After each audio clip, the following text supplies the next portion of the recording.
Ladies and gentlemen, boys and girls, goblins of all ages, welcome back to another edition of the greatest goddamn D&D stream on this world and the next. Welcome to Goblins Under the Stairs. Oh, yeah. You got Carlos Garcia, aka the nastiest Duke, the land, Captain Rampu McNasty, and of course, I ain't here alone because I'm rocking with the Stonebreakers. Oh, yeah. You got Mentos Zermeister, you got the Lemon Squeezy, Look, adventure. The greatest goddamn D&D DM on the land. Here it's Nate Gonzalez. Take it away. All right, thank you, Mr. McNasty, and welcome back, everyone, to tonight's Sunday night edition of Goblins Under the Stairs. Our adventurers have been in Garadia, this pirate outpost floating out in the wild space for quite some time now. The last time we were together, they were wrapping up that gladiator battle when some demons appeared, seemingly blocking off the entrances and grabbing onto some civilians and people watching onto the fight. And as quickly as the adventurers tried to disperse them, was just as quick as these demons disappeared. You were able to kill a couple of them, but not before a number of them grabbed some of these onlookers and vanished into a plume of dark black smoke. After doing some questioning, you learned that it seemed like they were after some sort of valuables, targeting these people in particular.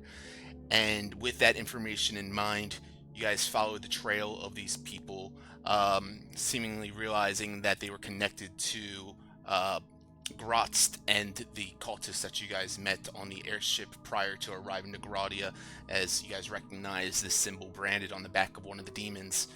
Asking some questions throughout the town and speaking to the leader of Gradia led you guys through the slums into the dark, dingy area of the docks, and hoping to find these cultists and what have you, ne'er-do-wells in the docks here.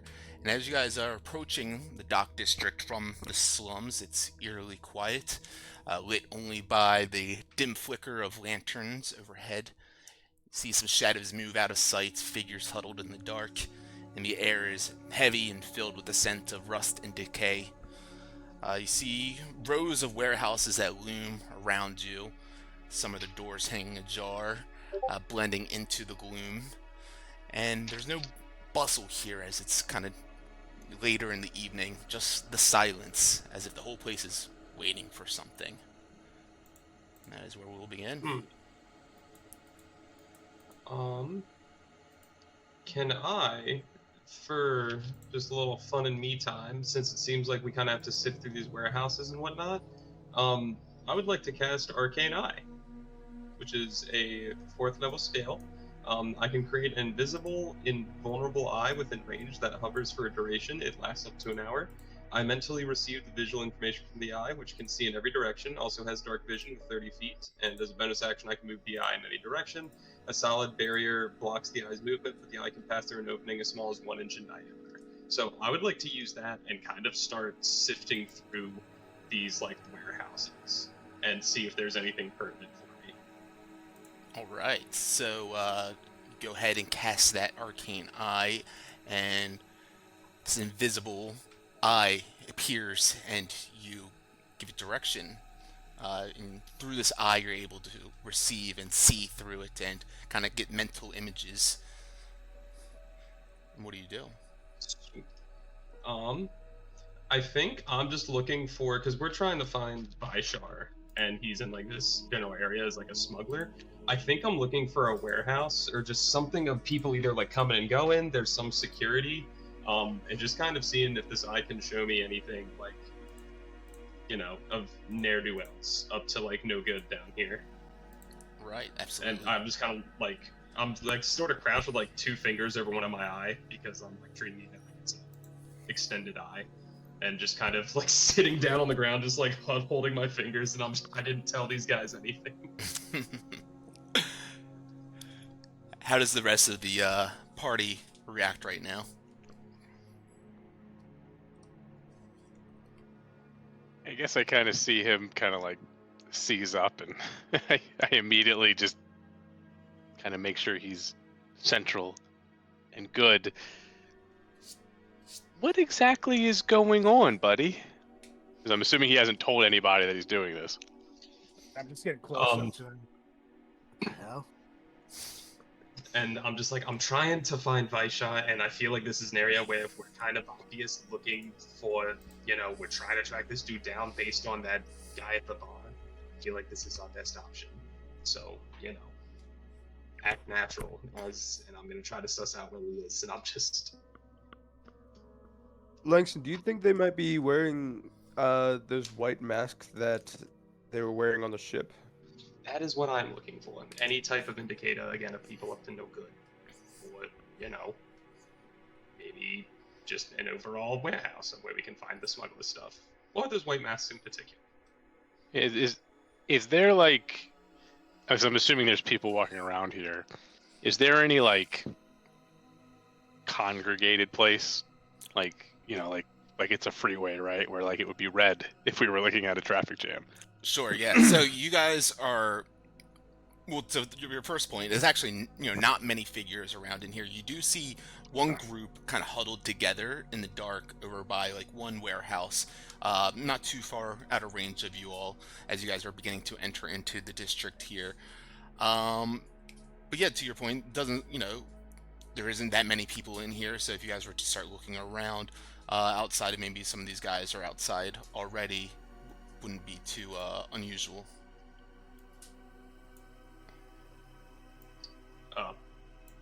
Well, shit. I did thought it would be like avoid suspicion, be able to look freely. You think it's less suspicious? You just have a standing stiff guy here? Well, fine. I mean, I can walk and move with my fingers like this. I'm just gonna like have a hood over my head. That looks very sketchy. Whatever. Then we'll do it while we fucking talk, I guess. Well, and can I send in the eye to like the warehouse where those guys are like gathered outside it? And if there's like a keyhole or something, you can like kind of squeeze through. Yeah, sure, absolutely. As the eye kind of follows up, and it looks like is there a distance it can go up to from you? Just I don't 30? think so. It's just 30 feet per direction. It's just 30 feet every 6 seconds. Okay, yeah, Yeah. gotcha. All right, cool. So yeah, you send this eye on up then, and invisibly, a sensor, you see the images in your mind as it kind of flies through the air. Overwhelming at first. I don't know if you've cast this before, so it's kind of unusual for you to get used to seeing in front of you. Dry but also eye, see- dry eye. Yeah, exactly. The big red eye in the air. But Imagine you're sitting there and an eye just flies over next to you. Like, what the fuck? well, it's an invisible eye, but yeah. As you finally make your way on over to this area, closer by where you see these men congregating, you notice they're all kind of wearing a similar kind of uniform. And as the eye gets a little bit closer, you don't seem to notice like any sort of the mask or anything like that. They seem to be just like kind of talking in a nonchalant kind of way. Okay. Well, may I push the eye past them to see, like, because they're outside a warehouse, can I push past them, like, if there's like an open window, a keyhole, a crack under a door, and just kind of underneath then get the eye in there? Yes, you push the eye on through, kind of goes under the crack of one of the doors at the entranceway right by them, lifts back up into this space where it's kind of like this darker, dingy, wood timber built office kind of space. It's like when you first go in there's kind of a wider open space, but you can see a couple of doors open ajar, maybe two sets of doors off to the one side, and with the door one opened closest to you, you notice inside there it looks like an office space. See file cabinets and a desk, and don't hear or sense anyone inside currently. But to your perspective currently, this seems to be like an office space of sorts for the warehouse. Okay. I'll just Or for the docks, rather. I'll relay that to the lads and be like, that's an office. Sorry, that's an office.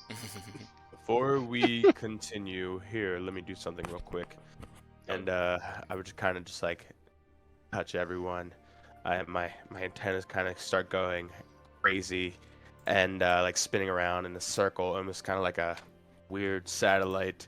I don't know. And I'm like, all right, you guys I don't like can, how you do this, but you get this. yeah, whatever. But everyone would hear that telepathically, as you don't have to now speak to each other, as we have a telepathic communication with each other for, did that roll? 4 hours. Nice. Sweet. Wow. Right. Yeah. All Right. right. This is new. Everybody just hears Crick say that into their voice. Do we want to investigate Fuck me. the office? I mean, if you insist. I mean, it's up to Is you. he I'm just linked to relaying, Manto? trying to see if there's anything sketchy. Should we maybe ask some of these people to see if they know where we can maybe score some action down here? Gonna actually don't look know. for. So something tells me the people that are out right now are up to no good. So if we Are ask we up to anybody good? anything- It depends what you ask. For all this Fair enough. dilly-dallying kind of going on, and just like kind of going back and forth, I'm just kind of getting impatient, and so I just kind of sneak off behind them, like into the darkness, and kind of start, like doing my own kind of reconnaissance, like Amelia, like I'm always like kind of having my chameleon carapace on with like the dark, shadows and the brick row homes or warehouses going around. Like, all right, let's see what's going on here so we can find these fuckers. Beautiful. As Manto slinks away from the party now, his chameleon carapace camouflaging with the area surrounding you all. Go and make a stealth check with advantage as you slink into the night.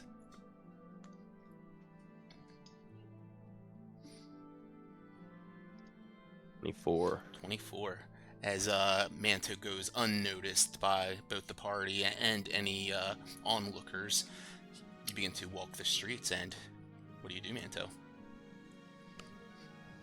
You plays the trumpet like First, I Miles blow my Davis. nose. My nose is like fucking raw from how much I'm blowing my nose. But, Don't yeah, follow, I dirty just, bastard. yeah, I mean, it's like I'm listening to see if I can hear anything, like poking my head in warehouses and like down alleyways, yeah, that sort of thing. All right. So you're kind of going to be going by this group of people. Did you want to listen into what they're doing or whatever? Yeah, I would like to, you know, obviously be in a position where they don't see me, whether that's like around a corner or something, or just honestly just blending in with the building and surroundings and overall environment. But yeah, I would like to be in a position still where I'd be able to hear what they had to say. As Manto, you sneak on over there unseen completely, kind of shifting with your environment surroundings. You hear these men talking. They seem to be, as I mentioned to Langston, what he saw, all kind of dressed in a similar uniform. They seem to be dock workers. You see them grease on their arms and on their face and kind of covering their clothes a little bit. Some of them had bandages wrapped around them, around knuckles or the wrist or the arms or what have you. Definitely tired and just kind of run down looking dock workers working the night shift here. As you listen in for a moment here, go ahead and make a perception check.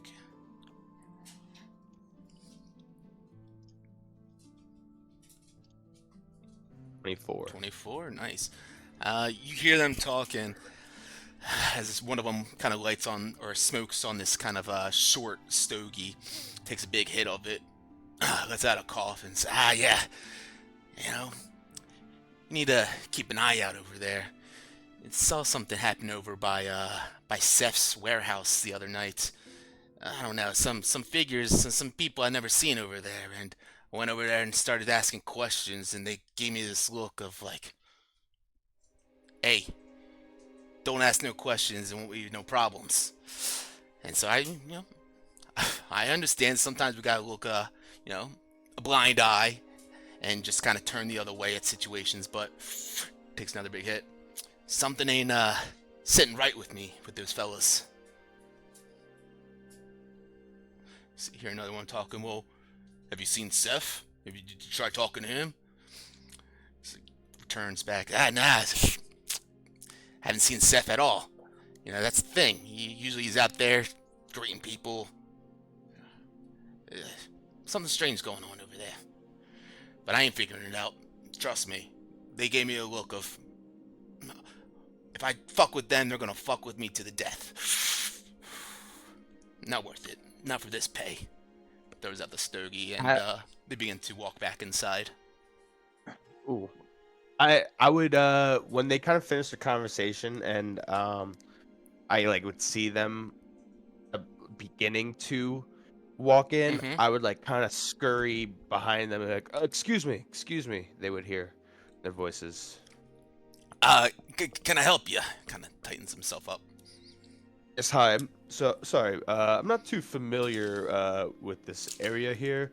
Kind of helping out the town here, and would you be able to point me in the direction of? And I kind of just like look at my hand as if like I have notes and like Seth's warehouse.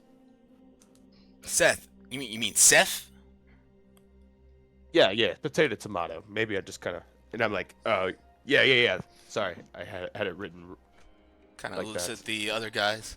Hey, we were just talking about his place. Kind of looks at the one guy, and with your passive insight, you can tell that they're kind of being curious about you and your involvement potentially with whatever is going on over there shadily. Yeah. Yes, I kind of noticed the look on your face, and I kind of like look around, try to like be hush hush. I say hush hush, but Yeah. I'm talking in their head. Uh, I'm like, again, I'm not gonna get into detail as to my role with the town at the moment. But all I know is that I hear there's some sort of activity. I don't know what it is going on over there. Um, I need you guys to not say a damn word, or else my gang will take action. And but yeah, I just need some location or general idea as to where to go. Kind of looks at you. I'm sorry. Is that a threat to us and our workers here, the union, or what are you trying to get at? What I'm trying to get at is that as long as you guys cooperate, everything will be peachy. There is potentially, and I'm not, again, I'm not going to get into it, but I just need to do some further investigation with what's going on over at, and I look at my hand again, Seth's warehouse. Kind of looks at you. His eyes begin to dart nervously, and looking around at the other guys. The eyes kind of dart down to the far end of the dock, and it kind of just nods that way. And you see like a row of rundown buildings standing at the end over there. It's like, Seth, if you see him,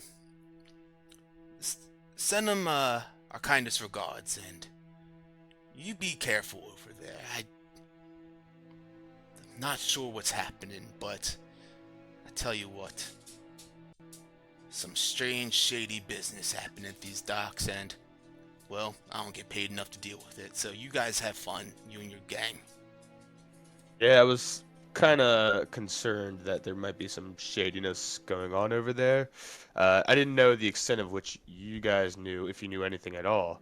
Hence why I was approaching you guys. And that's why I didn't want to get into it much either. But yeah, hopefully, well, I kind of disappeared from my gang, trying on my own little adventure. But I see yes, that. hopefully we're able to figure out what's going on over there and kind of make sure it's okay. And I'm guessing Seth's, union worker such as yourself, or a dock worker.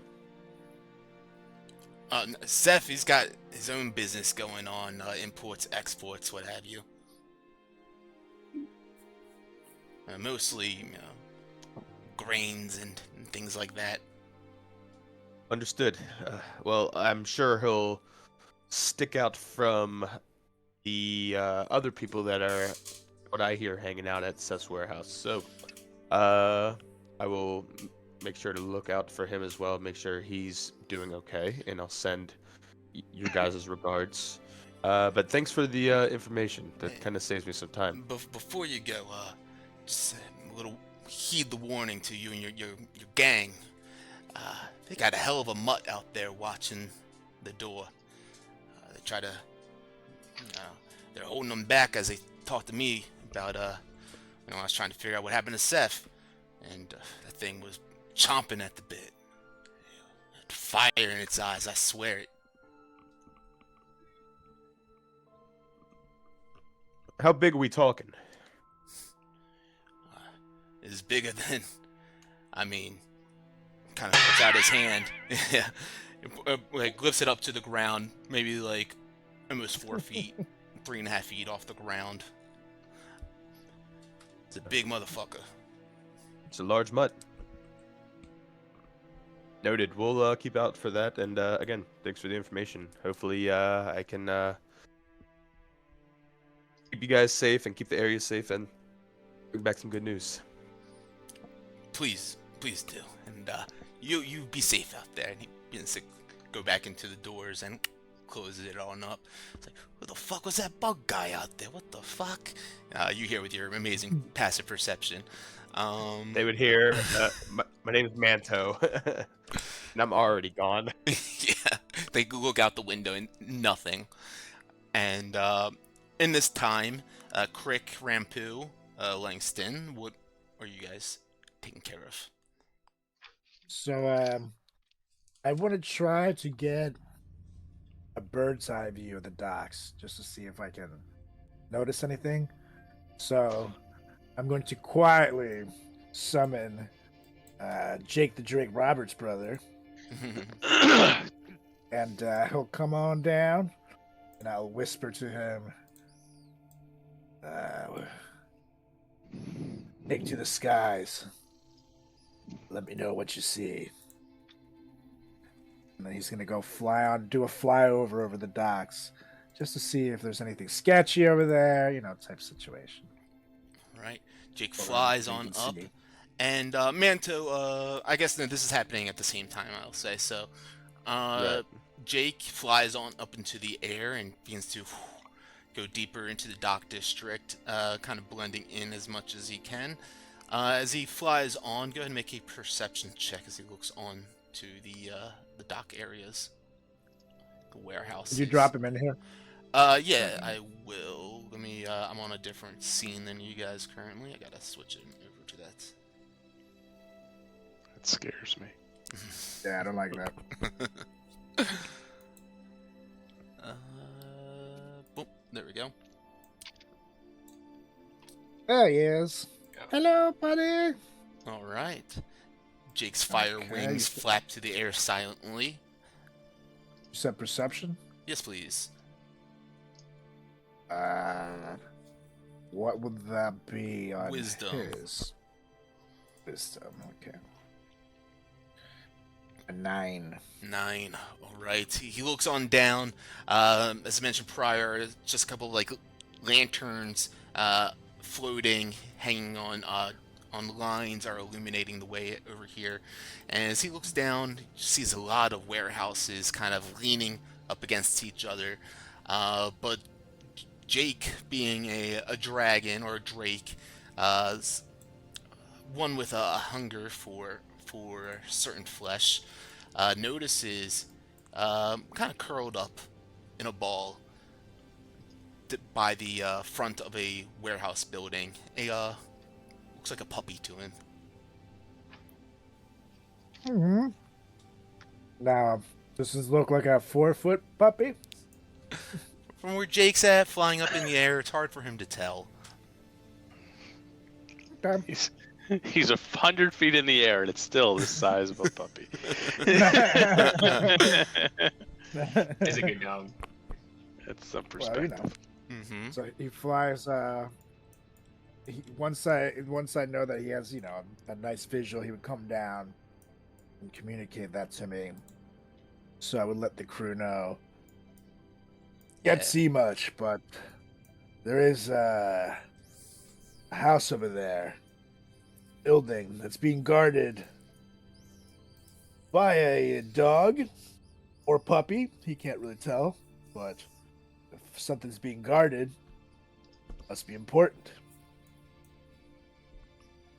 So if we can just find fucking Manto, and I start looking around.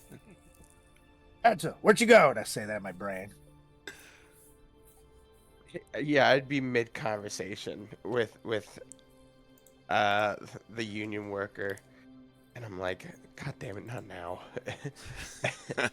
As I'm like trying to talk, I don't. Well, yeah, I guess I would have said that, or no, I wouldn't have said that. I would have been like, just give me a second. I look over at the crew. I think he's peeing or something. Oh God, is he shitting again? I think Yes, so. that's exactly what I'm doing during Didn't know all this bugs did investigative that. work. Well, you snuck off without saying anything. How are we to know? All that garlic's got to go somewhere, right, Crick? Yeah, it goes back in the bin. Wait, what? Eh. I told you guys, all I needed was a second, as I'm like, kind of like refreshing myself up a little bit. So good news. Oh, you're stepping on I'm toilet talking- paper there. You might want to do that off your foot. Thanks. I Go was on. talking to the workers that Langston had seen, and they said that they are in a location known as Seth's warehouse. I point in the direction where we need to go. It's over there. Gotta be careful. It's guarded by a pretty large-looking mutt. I look over. Actually, Jacob just flew over and spotted a mutt, and I point the same direction. Oh Dude. shit! So Yep, that's where they're at. Do we want to send Langston's eye in? Maybe check over the area first? I can do that. Love bad that. idea. And how do we? How good are we on snackies, you guys? Need to. I do a little diversion with this mutt. That'd be good to throw a little something. Not a horrible idea, honestly. Did Jake happen to see any sort of like rooftop entrance? He did not notice that. I will add something that he'd noticed is that it's a 2-story building with a large, like kind of, almost like like a large, like kind of garage attachment or like a big warehouse stores kind of thing. Well, if it's a 2-story building, I mean, Crick is small enough to ride on Jake, and I can fly. We could get to the top. I'm also, and I'm looking like right at Crick, and we're the same size. I'm like, yeah, me too. So I can carry one of you. Jake can carry the other. But See, someone will you- need to be you outside and be a lookout. I mean, I can. Yeah, I was say maybe Langston. That makes sense. I mean, Well- I've got the eye. Jazz hands. Ah, that's so creepy. Nice. Stop doing that. What? You It don't might even be see good it. to have him with You us can't in see there, it. though. I mean, if I need to, listen, truth be told, if I need to, we have the mental connection. I can just Misty step in through the window. There you The go. boy's got the, in the words of Rivers Cuomo, I've got the magic in me. I think that sounds like a good plan. Is it in stick form? Never mind. Yes. So I would say we have the eye check up upstairs area to see if anyone is in there. But if he doesn't see anyone in there, then we can fly on through the window. Start from the top down. Yeah, I think step one is, Langston, you take a surveillance of the building, if you. Sure. I guess we've moved to being outside the building now. I know we've talked about the layout of it and everything. can we like move closer to it? Yeah, absolutely. Yes. If you guys would like to. So Manto gives you guys direction. Of course, Jake knows the whereabouts as well, and you guys go through these narrow passageways of the warehouse district for a little bit of time until you make your way outside of, or on the side of this one building that the worker pointed Manto in the direction of, and that Jake noticed the dog in front of. Sweet. Once we're kind of near that, I don't want to get too close where we like, get the dog's attention. I will send the eye into the building. Again, totally invisible. So unless somebody is, looking for that kind of thing and is able to, no one will see it or hear it. And I'll send it, like up towards the second floor, and I guess work our way down. All right. Yep. And while he does that, I'm gonna hide just so it doesn't look like there's a big group of people. So I'm gonna hide. I was gonna say, can I position myself where I'm like scrunched in an alley, like next to like a dumpster or something, just kind of be like head down where no one's thinking of anything? Yeah, absolutely. Yeah, you can put yourself wherever you'd like. I'm gonna drop a token out here, and we'll use like this token here to be your arcane eye. What I'm gonna do is I'm gonna share the vision with all of you guys, not just Tommy. Sweet. And Thank you. All right, shouldn't be locked. Tommy, you can go ahead and move that token if you'd like. Sweet. So I'm gonna start by moving this way. Is this the dog right here? As you move the eye around the corner, suddenly, immediately, your view is overtaken by this massive dog who lies curled up in a ball, snoozing on top of these latch doors. Oh. Okay. Next I would hear, whenever you see the dog, just let me know. So I can see get the an idea. dog. I'm letting you know. Oh, that's fast. It Wow. is Woof. literally around this corner. Listen, don't you underestimate this thing. It's my first time using it. Pretty useful. Oh, Um, I look at Jake. That is not a puppy. And he just looks at me like, wow. You don't see it, Jake, Rambo. think it was a puppy? I just want to look at It's all Rambo and be like, Jake thought this was a puppy. This thing is the size of Manto and Crick on each of the shoulders in a trench coat. That's also pretty hilarious. That's about Kinda- normal size. Right. We're both Now, small is that the normal creatures. size for a dog? No. it's Okay. not. 7 it's foot on- is a large dog.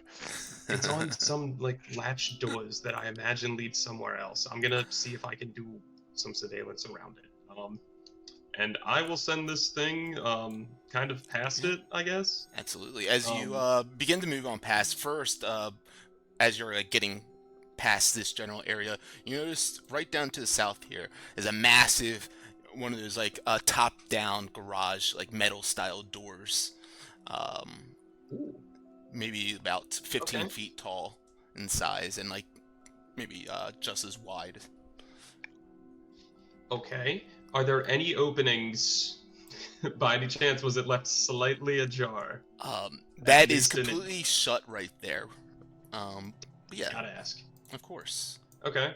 Yeah, continue. Are there any like windows above it, or anything like that, or is it just like a steel garage door? Yeah, in this area, it's like this garage part is like 2 stories, but the garage style door goes up, more than the single floor. It goes up to the second floor as well. So there's no windows up above that or anything. It's just like a massive door where they can load, at a dock you can load things big in and out of it.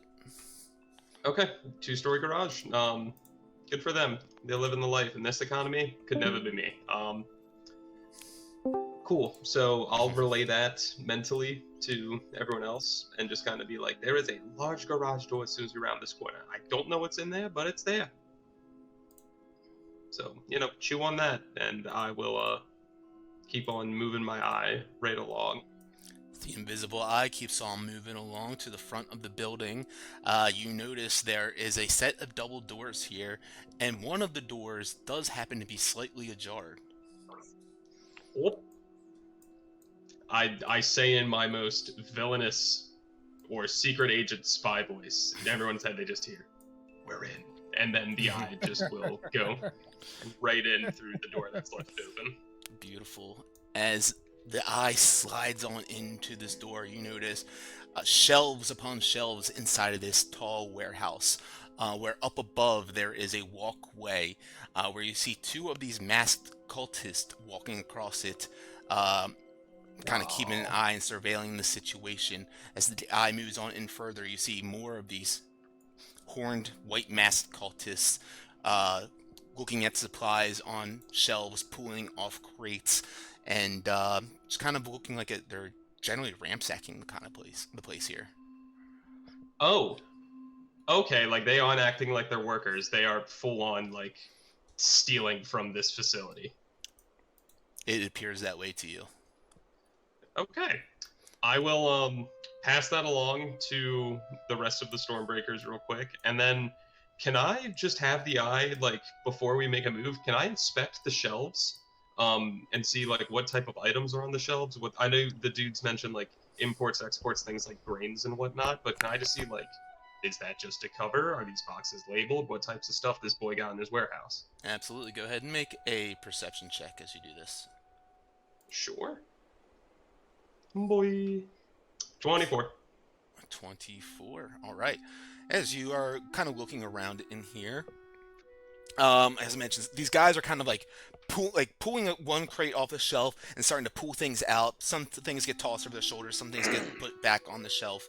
But you notice a lot of it seems to be like kind of just general kind of mundane goods. You see sacks of flour and wheat. You see fabrics, burlap sacks, all sorts of just kind of mundane goods. And every now and then, or maybe at one point in time, you notice one of them kind of like excitingly pulls off his shelf, looks at something, like, shit, just more garbage. Grotz won't be pleased with that. Kind of tosses it back down and kind of just completely flipping the place. Okay. Well, so nothing's standing out. I'll relay that to everyone else and then just kind of alert them. So this is only on the first floor when you first see it, right? Correct. You do see where you're at right now a little bit. You do see just like kind of up where you see I'm not sure if you can see these red dotted lines I have on here. I do. But like Yes. This is like a platform right here, and this guy right here is on that platform. So like the width of that is a platform, and then the red dotted lines above you, you would imagine there's a room or something above you right there. Another walkway on the left-hand side where you see these red dashed lines too. Okay. Yeah. Cool. Then I'll pass along everything I've seen so far to everyone else. And before we get a move on, I see these stairs to the right. I'd like to send the eye up there just to get like a look to see what might be in this room above. All right. So the eye floats on upstairs. Let me go ahead and move you right here. You see the pathway that I mentioned prior. You see like a winch down to the south, a way that you can move crates up and down from the lower level to the top level easily. These two masked cultists standing here, each one of them with a kind of curved like blade in their hands. And as the eye is floating around in here, kind of whizzing on by, you noticed inside of this room to the north, above the entranceway of the warehouse, you see this black, slicked back hair man with this maniacal looking grimace on his face, kind of looking down over this windows, over the warehouse scene here, and just kind of surveying and watching everyone with intent. Super. That's the first thing that I will see. Oh, that's his face. Holy crap. Jeez, I'm taking in what the dude looks like. Oh yeah. Handsome. Yeah, he's a Bro, he looked like terrifying Johnny looking Depp. man. Absolutely. Johnny Depp planning something devious. So Johnny Depp. Yeah, pretty much. I just, I think that's what I tell everyone. I'm like, okay, so don't be alarmed, but Johnny Depp is running the warehouse? You guys know Johnny Depp? And you guys, any idea? No? I don't even know. I if only that's a real know person. Timothy Shallow. Shut me! That's fair. Well, found a dude who is kind of watching these cultists ransack the place, and he's doing it with a very creepy smile, and I'm uncomfortable. But So- he's on the second floor. So it seems like he might be the boss. That's how it looks. Yeah. Nate, how tall is this building in front of me? That one there is I don't know how tall are fucking like rancher style houses. It's like that tall. 20 feet, we'll say. Sure. All right, cool. I have didn't like fucking spell. I have like chameleon carapace on, and I kind of just like go up to this corner right here. And I'm like, okay. I with my hand, I kind of like harness this like almost like hologram of a blade, and I throw it up there to try and teleport up there real, Alright. real quietly. Oh my god. Are you fucking kidding me? Tell us how that looks. I'm like, alright, here goes nothing. And I throw my blade, and I teleport, and all you just hear is boom, thud, and I drop down to the ground. Yeah, go ahead and make a stealth check with disadvantage. And I'm like, uh-oh guys, that wasn't good. You know, I am see pretty good the at hiding. I had an could've just blown you up there. 87.5% chance of getting on that roof. Yeah. Yeah, it's like 10 foot a point, right? Yeah, exactly. Yeah, 24. You just see the slowest head turn out of me. I'm just like, really? Hey, Langston, is there by chance any stairs down in there? I don't know if I saw any. And Manto, I am very stealthy with my cloak. If you want, I can fly you up there. Combine stealthiness to sneak in undetected. You did use your flying ability already during the fight. It's a once a day ability. Ah, scheisse, you're right. Sorry. I'll just try it again. I don't know what happened. Man, so yeah, as you do that, you like quickly kind of tumble in the air, landing, kind of stealthily. Don't make too much noise. Don't splat like a bug getting tossed like that as you, the hellhound doesn't wake up. I would like. I do have As a soon as I would- grappling hook if anybody has some rope. I It do have seems some like too rope. much noise, but as soon as I would have hit the ground, I would have Fair like enough. crawled or like tumble rolled back like around the corner of the wall. I'm like, okay, let me do that again.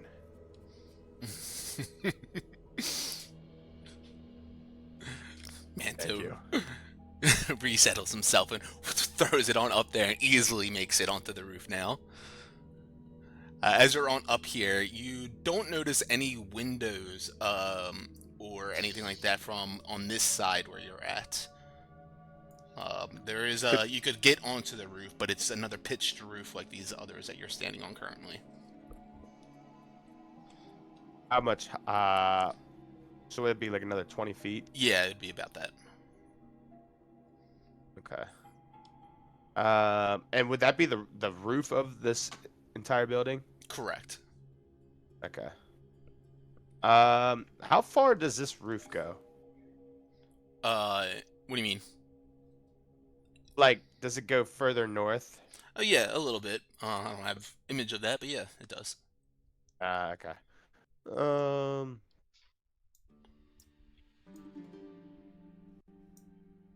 Let's see. Ooh.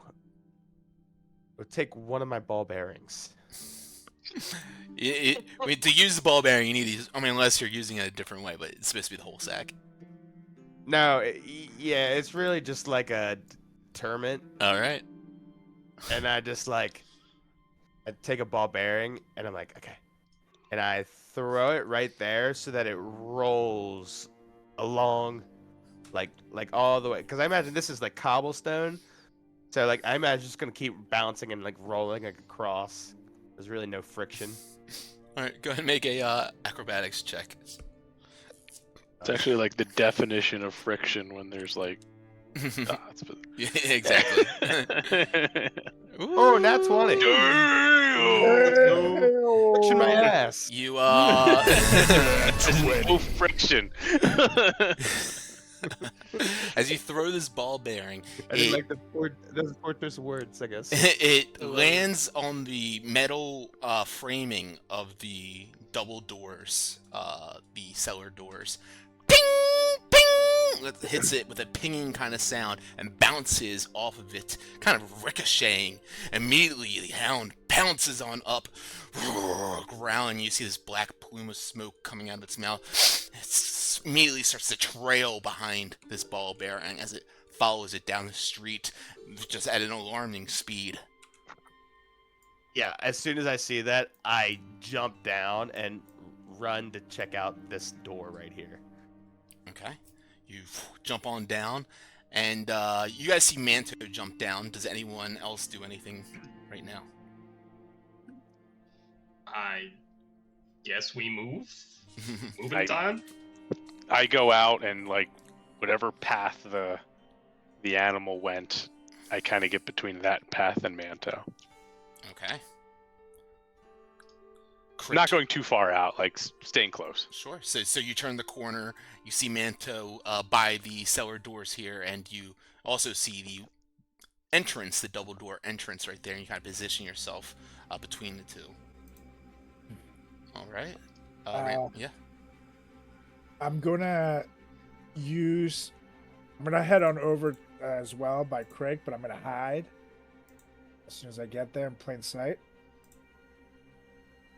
And I'm going to have Jakey. Oh, I lost him. Let's see. Where are we? Oh, I got you. Oh, we're down. Okay, yep. Never mind. Sorry. Yeah. And Jake will be in the air by me. Okay. You guys all run on over. Jake flying behind Rampu. Crick keeping an eye out around the corner. Langston. And I'm gonna hide. Do you stay there as your arcane eye is doing work, or what do you do? I think what I do is, I can't move myself. Can I? Are you guys locked? Oh, I think I might be, at least on myself because I have the arcane eye. Thank you. I think I'm going to go with them just so, because I can still see. I don't want to. I mean, and honestly, I don't even think that's the full flavor of it. I'm just doing it because it's fun. So I can still see. I'm gonna go, kind of stand with everybody, like back a little bit. And then I'm just gonna materialize my spear in my one hand just to have that at the ready. And you know what? Goodness. I want to check with everybody and be like, do you think we need this eye for anything else? Or do you think we kind of seen all we needed to see with what's going on? We're okay. I would take it and chase the dog. Give us a heads up when it turns around. He got the world's biggest heads up on me, but you got it, buddy. Then I'll keep my concentration on this for now, and I'll just, Okay. As Rampu would have passed me, I would have been like, "Oh, hey, give me that mask that you took from the ship, the white mask." Oh. Okay, and I take that out. Here you go. Thank you. And I just throw that on real quick. I'm like, all right, let's go, guys. Is this door in front of us open? It is slightly ajar, yeah. Is there any windows here? Not where you can see currently. You haven't done a full surveillance of the place, but If you want to, I can have Jake do a fly around real quick. I look into the eye. Actually, I guess. So I would. Yeah, go on. Actually, I would just kind of step up closer, like not in front of the open door, just as the wall for everybody, and just telepathically it goes, "Don't walk in front of the door." So I just kind of sit here, just so they can't see us. Like that's pretty much the idea. That's a fair call. All right. As you guys all take your positions, Manto throws on the mask. Manto, you would have probably good understanding with that toss that you did that you have less than a minute total before, the ball will stop rolling and they'll probably be done with being occupied with that. So you hop on down to these double doors here, the cellar doors, and what do you do? Yeah, I try and open it, and I have like my crowbar just in case it's like not budging. Okay. But I would tell Path before I do that, or like as I'm doing that, I'm like, we're gonna have to be quick with our decision making. We've got about 30 seconds before I think that dog's gonna come back with that ball bearing. He was protecting something. We need to go down. All right. Like the cellar? Manto with the crowbar. Yeah. Yep. I just try and pry it open. All right. Go ahead and add roll a dexterity check. Actually, no. You have I made a custom roll for you on the bottom of your custom roll. Go ahead and roll Thieves' Tools. Guy. It's electric. Woogie, woogie, woogie! Boom! Nice. All right, 27. Unfortunately, as Manto goes on down there, you hear a as the wood splinters opened, and you can unlatch. You can see the latch underneath the broken piece of wood, and you can go squeeze your hand on in there and unlatch it and unlock it and open it up if you'd like now. Yeah, I'd like to do that. All right. Manto throws open the latch. Langston, with your arcane eye, you see the dog sniffing around on the ground, kind of circling about, and then lifts his head back up and turns around. Okay.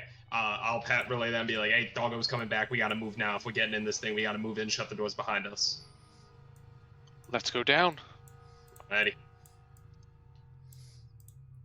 Right. Island, I guess we all just move here. I'll leave the eye to still monitor things on the outside. Alrighty, tighty. As the eye stays outside, Manto, you jump in the hole or in the doors. Oh, big time. All right, you jump on down. There's a ladder there, but Manto's too big time for a ladder. And does everyone follow him immediately, or does Manto go in alone? I follow. Okay. And I'm trying to be as stealthy as possible with my hide. Okay, Rampu immediately right behind him. Jake on instinct behind him. Crick and Langston, how about you? I would shove Langston in. All right. Okay, yeah. Not necessarily shove, but like go down as I'm the last one down. Langston gets shoved down and almost stumbles a bit, but catches his landing down these stairs. And as you guys find yourselves in the basement of this room, of this warehouse rather, you see 3 of these masked cultists going through crates and boxes, and immediately your guys' arrival grabs their attention as the one closest to you all, this orange one, slams the crate back and looks back over at you all, and he yells, "Intruders!" I need everyone to roll initiative. Am I able to because as I come in, I'm focusing on shutting and locking the door. Yeah, you can go ahead and do that if you want. Okay, to either delay or whatever it is, but yeah, while all this is going on, I'm just focusing on locking the door. That's why I came in last. All right, sounds good. They first look at Manto, of course, with a little bit of a curiosity, but then sees the rest of the group behind them, and clearly we got everyone has advantage, by the way, if you need it. Oh yeah, so let me know if you roll better than what you guys did. I don't think I can. Neither can I. I can try. Instead of quick. Neither can Manto. That's wild. Does Manto roll? Okay, I was gonna say. Oh, I rolled His 24. original was a 24. Yeah, 24, 23, 22, 19. There you God go. damn it. All right. Damn it, Lex. Sorry. 21 would have been just beautiful, but I don't think you can Okay, physically so do that. 19 on Langston. Whoops. Yeah. Yes. All right, so we got Manto up first. A little confusion and this white mask. As you guys land yourselves in the basement of this warehouse filled with crates, what do you do, Manto? Would I be able to like assume that the stairs are like over here? You can run the, Based off- as you're running through the room, you can see, what you're doing. I don't know if you can make any assumption about anything, You haven't been inside, you haven't Yeah, seen but, okay, inside. but I'm saying like I can't see it in this room, and I can't see. Well, you haven't. it, Where like, you're standing right now, here. you can't see everything in this room. So why don't you take a couple steps and we'll see what Manto sees. It wasn't the point of what I was trying to do, but okay. All right, fuck it. How tall are these crates right here? In that room there, it's there sets of shelves, so it's like maybe 3 shelves on that, maybe about 6 feet tall. Okay. Okay. I would let's see. Yeah. All right, I'm gonna bonus action psychic teleportation. Let me see.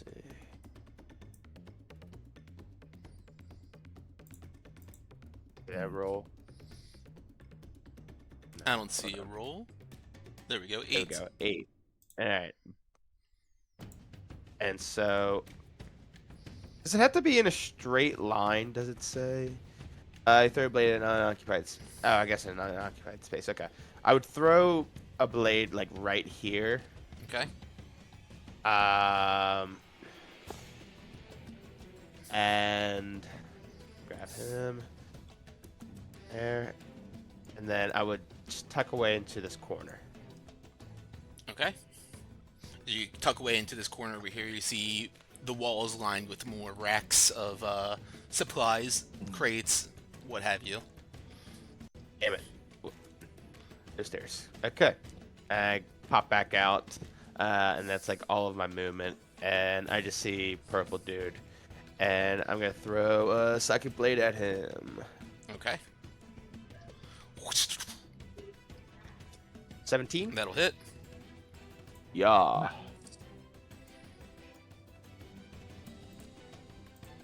Nine damage. 9 damage. Alright. As one psychic blade flies through the air, you see Grad's onto his head, reeling with pain. Anything else for you? That is... Yeah, I can't do anything else, so that's my Alright, turn. we got Rampu and Jake. And by the way, I don't see Crick and Yeah, and like Manto just like disappeared from the combat. He's on the top of it. He's got a mask on. Oh wait, yeah, he disappeared on mine. No, it too. this is weird. Weird. Yeah. Oh, okay. Yeah, yeah, and I'm I not think- on it.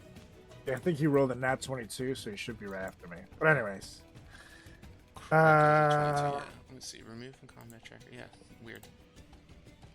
so first things first, Jake is gonna run over to this orange guy here, and he's gonna take a chomp at him. Let's see if he Roll, hits. baby. Oh yeah, 25, that will hit. and that is this plus this and fire damage. The 1 fire damage, 8 bite damage. And now for the old Rampu, I'm going to, first things first, bonus action, Hunter's Mark that guy. All right. gonna You move don't need over. to expend the spell slot because you are technically still concentrating on it. You never took damage from the last one, so go for it. Oh, beautiful! Yep. So, okay, and then I'm going to take some shots at this douchebag. Hasn't been 8 hours yet. Fucking She's a beaut. concentration. Yeah. All right. Let's see it. I love it. Okay, this is the first one. 21. That will hit. And I'll use Jake's react. Okay, you cut out, but I know reaction. All right, 11 damage. And I'll use Jake's reaction to infuse it. Do it. So it's a D6 right here. So 2 more, 13 Nice. damage. Then I'll take another shot. 25. 25 will definitely hit. And that is 7 damage. Yep. Low ass damage. Right. And that'll be my turn. Yes, this one's already bleeding out in agony, but you can hear him kind of maniacally laughing with it as well. Crick, you're up. All right, so I see that one bleeding, and I remember how like frail these things were from the ship. You know, might not necessarily be the right term, but I remember that we could kill them relatively decently. And does the door open up or down? Up. Opens up. So the dog's coming. I just take both. It's coming all over. It's all over the place. Coming all over the place. And I grab both sides of the door, and I just hold it, and I hang from it. And to Langston, I just go, finish those guys off. Is it an action to hang from the door by holding it? Or is that a free action for an object?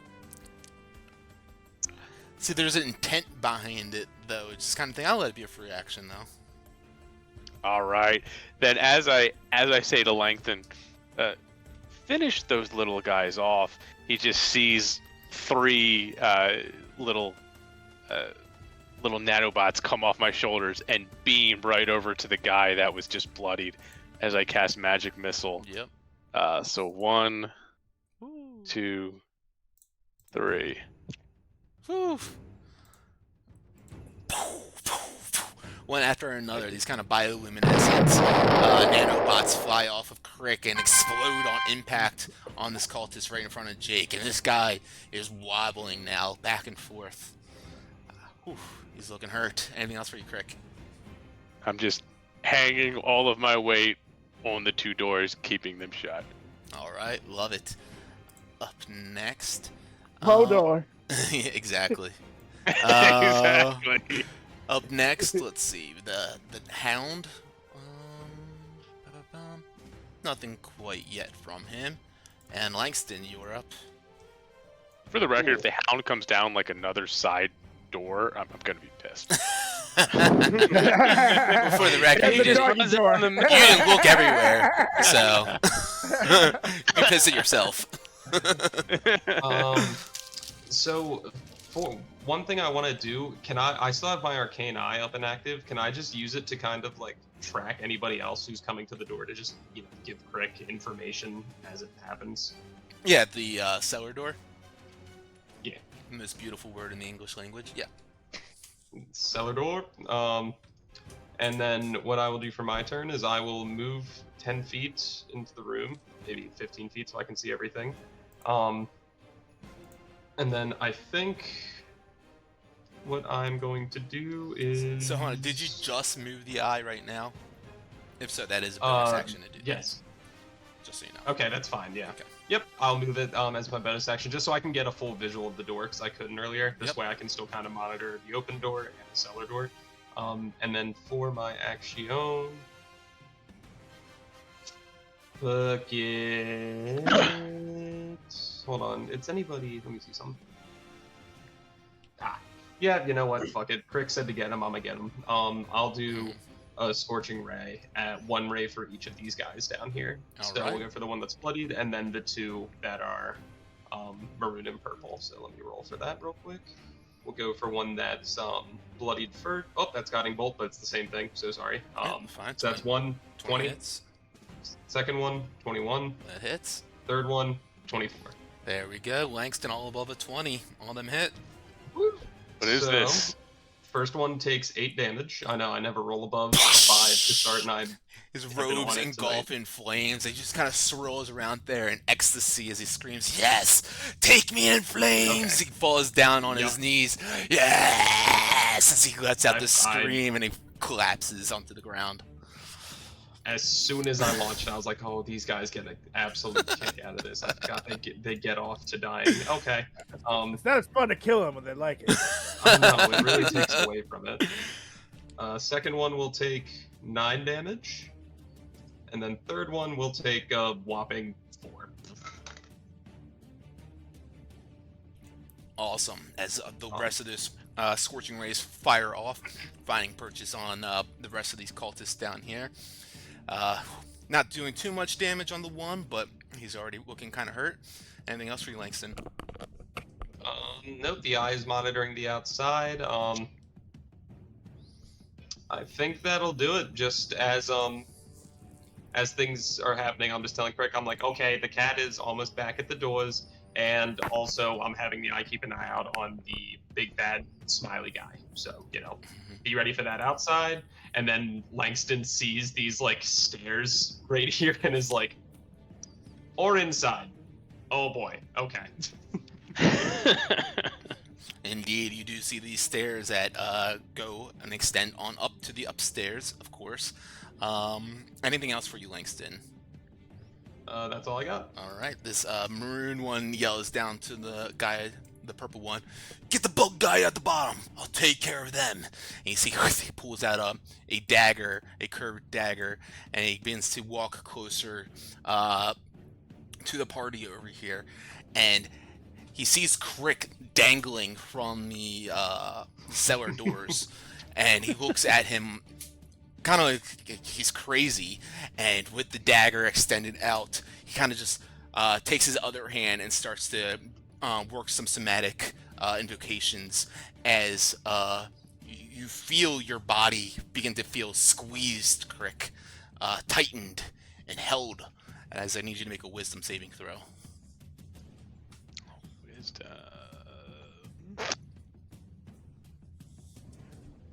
11. I'm gonna add a D4 to, or hold on, let me make sure that those are saving throws.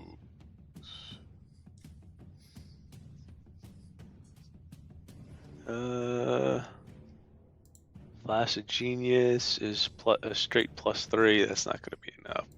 Nah, never mind. The other one's not saving throws. Okay, never mind. Okay.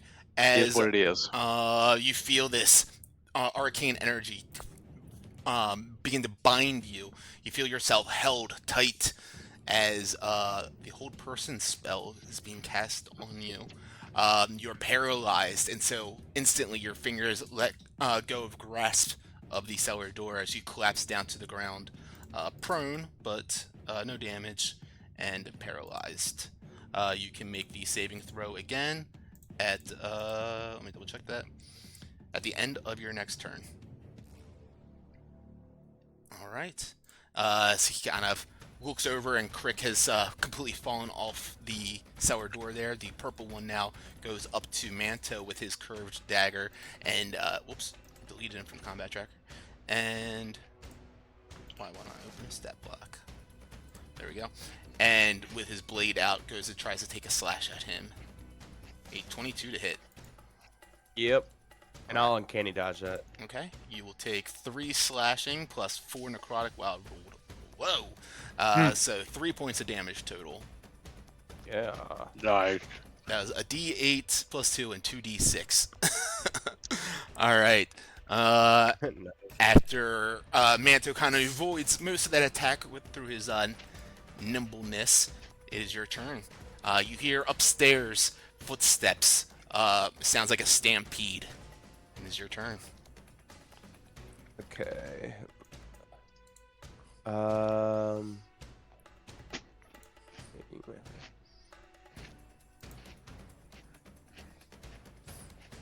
All right. So I am going to throw a psychic blade at him. Let me just read something real quick. Yep. Okay. Wait. Oh, never mind. Okay. So this is just a flat roll, for psychic blade.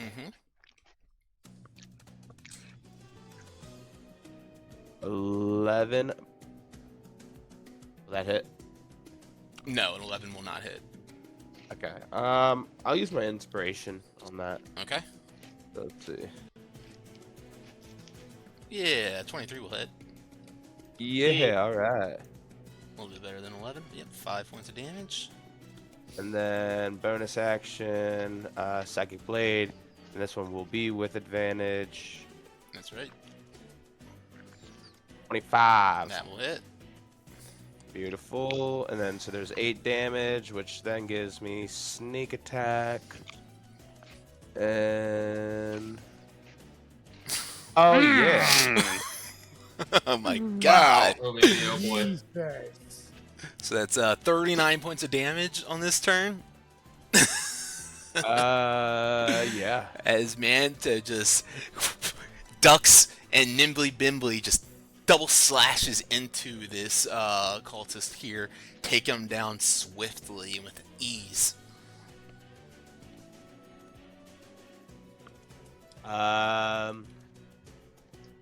would. That's my turn. All right, Rampu and Jake, and then Crick, you're up after that. Okay. I'm going to reapply, bonus action, reapply my hunter mark All to right. this douchey big douche. And Jake will move over to him and take a chomp. All right. Still out of turn, but do that. And down. 19. 19 will definitely hit. That's that. 5 plus 1. Jesus. The 1 is fire damage. Fire. And Take that. yeah, right. Totally matters, Fire. guys. Totally matters. Hey, what if he had 1 point left? That's true. True. And if Oh, he's man. resistant to fire. No, all right, go on. Yeah, I admit that was fire. Now I'm going to take a shot at him with my longbow. Here's All right. number 1. 21. Yeah. That hits. And I'll use Jake's reaction to infuse it. Okay. So that's 15 plus. Oh, yeah. 4 fire damage, so 19 damage. All right. And now I'm going to take another shot. 18. 18 will hit. Yeah. That's 10 damage.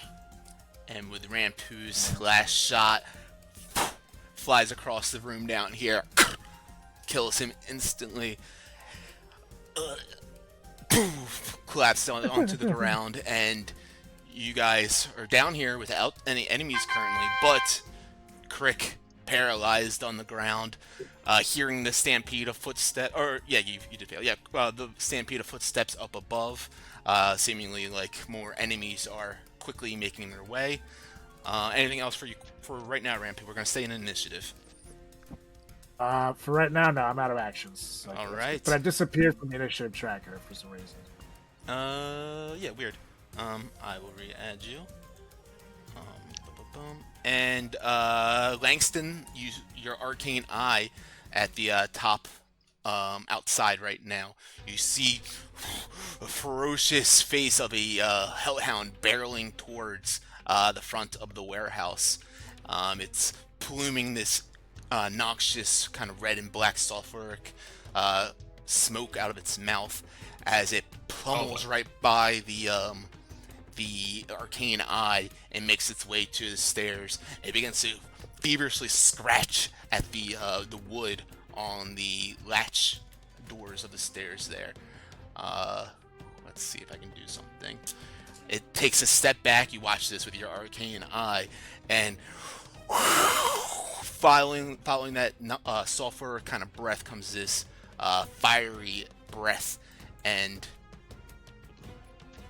with enough damage after Manto's execution, the cellar door kind of begins to turn into embers and opens up right there, showing the outside from where Crick is, and the Hellhound just kind of stands over top now, and that is going to be its turn for now. Oh wait, Do I get to make a wisdom save? I skipped your turn, didn't I? It's just a wisdom save. So Yeah, go for it. wasn't-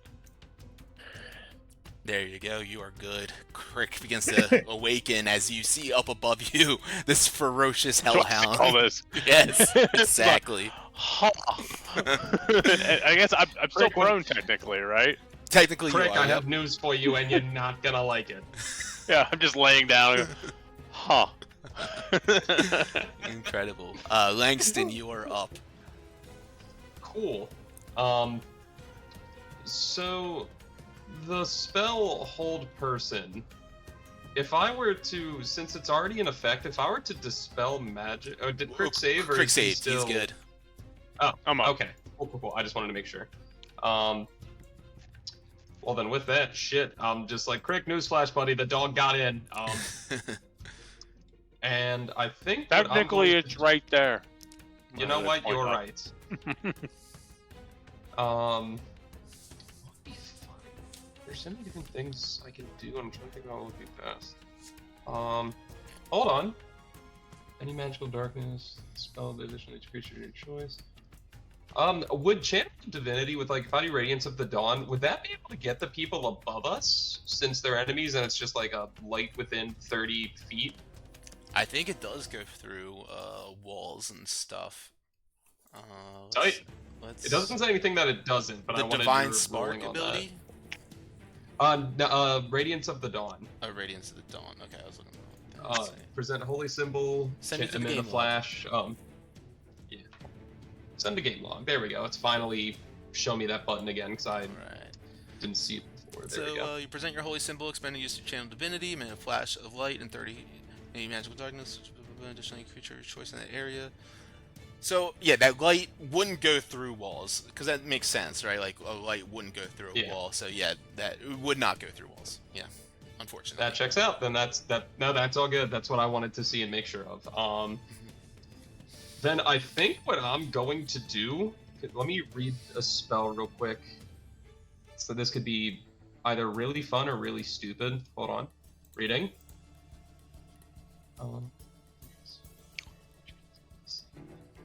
Creature of some of the spell's area is moved into its space when it enters the spell's area. Okay, yeah, cool. I think what I'm gonna do since the dog is coming in, hold on, let me see how many feet this is. 10 feet there, 20 feet, 25, 30. If I move the arcane eye back in the house to like see everybody, am I able to see the floor above where that one evil dude was nooked, or is he like? Do I have to go up the stairs again to get a read on where? I would say at this point, yes, you can see him, and he is I'll on your level. I'll go and move like where he is on the top floor. He's still on the top floor, but you see he has moved around. He's began to do some running rather, and can you see him from where you are right now? I cannot. I think because this one And there's a wall who's he there or what sits something. in the way. Yeah. So yeah, So- he's in. Yeah, there's a wall right there. So you see him in the bottom left corner upstairs right now, and that winch, or winch rather, is right here, in the center Okay. there. And does it seem like he's moving to engage us, or he's moving to flee the scene? From what you can tell, like right there, it looks like he. I mean, it's really hard to tell because they're in the same direction. Ah, nuts. Okay. Yeah. But he is moving Then with I'll intent. just- Okay, that is all I needed to see. I'll pass that on to everybody and be like, I think our main villain is currently on the run. We should wrap this up and go get him. And then for my action, fuck it, because I still kind of want to keep eyes on him now that I've moved it. I will move to where I can see the dog in this basement. I'll All move right. here to where I can like look up the door, and he's looking down at Crick, and I'm like, "Don't you dare touch Crick!" And I will fucking sacred flame him. It's been a minute. Why the hell not? All right. So is that a dex save for me? It sure is. All right. Let's see. So you have to put him down here, but he's still at the top of the stairs. Dex save. Let's see. I That's a 4. Let's get. It's a good day for Tommy. So he will take. Oh my God, he'll take 16 radiant damage. Nice. As you see him kind of hovering over Crick up above the entrance of the cellar down here, you just shoot off this blast of radiance. It rains down on him, and he shrieks with pain as you hit him directly with a powerful hit. Anything else for you? Nice. Nope, I would just like to, for flavor, like when I move back over, I want to like push, so I'm like sliding on my back with my hand up, and I look at it, I'm like, oh, what's good, Crick? And then I'll just launch it up in the air. Incredible. All right, that'll bring us to Manto then. Again, you hear the footsteps pitter-patter on the wooden floor up above. No enemies, though, making it downstairs quite yet. Yeah, so I still have the white mask on. Mhm. I'm gonna. Are they all wearing like the same kind of like shirt or cloak or anything like that? Yeah, they all have a kind of very similar garb on. Would I have enough time to throw that on? If you wanted to do that as your action. Yeah. I'm gonna do that, and like, I'm gonna take this one's, and like just like throw it on real quick, and just like lay right next to him, like pretty much where I'm at, and just like pretend like I'm just kind of like hurt. Okay. All right. Anything else for you? That's it. Okay, Rampu, you see Manto quickly throw on one of these cloaks and play dead on the ground here, not saying anything to anyone. What do you do? I'm gonna look back, just like and then I'm gonna bonus action reapply my hunter's mark on the dog, Okay. and I'm gonna have first things first. Jake's gonna run to him and take a chomp at him. Okay. He will fly up about 10 feet to get to that, but that's not a problem for him. Cute. And that's a chomp and dump it. 15.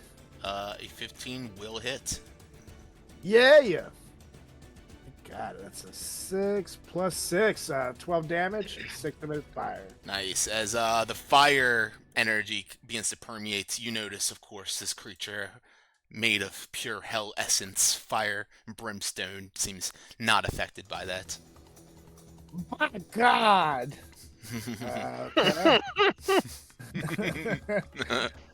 Jim Ross. Yeah, buddy. Exactly. All right, I'm gonna take a shot at him. Puppies! Ooh. 10 misses. Oh my God. Yeah. I'm gonna go ahead and lucky the second one. Just to- All right. Puppies. She's let out the puppers. 16 hits. 16. Both of them the same And roll. Oh double no, hits, you yeah. didn't. Did you even roll Yeah. lucky? It didn't It even look did. like. Oh no, I didn't. Yeah, all good. Oh, let's just. Yeah, didn't need it then. I'll take it. Wouldn't have needed it, but yeah, 10 points of damage on that. Yeah, buddy. And I guess it doesn't do anything. if Yeah, I you infuse it, notice right? really nothing. Okay, so I'm not gonna infuse it. And that would be. Actually, I'm gonna move back over here. 20 feet, 15 feet here, and on my turn. All right, sounds good. Crick prone on the ground, but you are up. What do you do? Did Langston say the main guy's leaving or he's coming down here? He's on the move. That's all I can tell. Yeah, okay. So could be running away, could be coming down to confront us, based on The his hellhound is- personality. No bueno. The hellhound is at the top of the stairs. Correct. Yeah, he's not down there yet.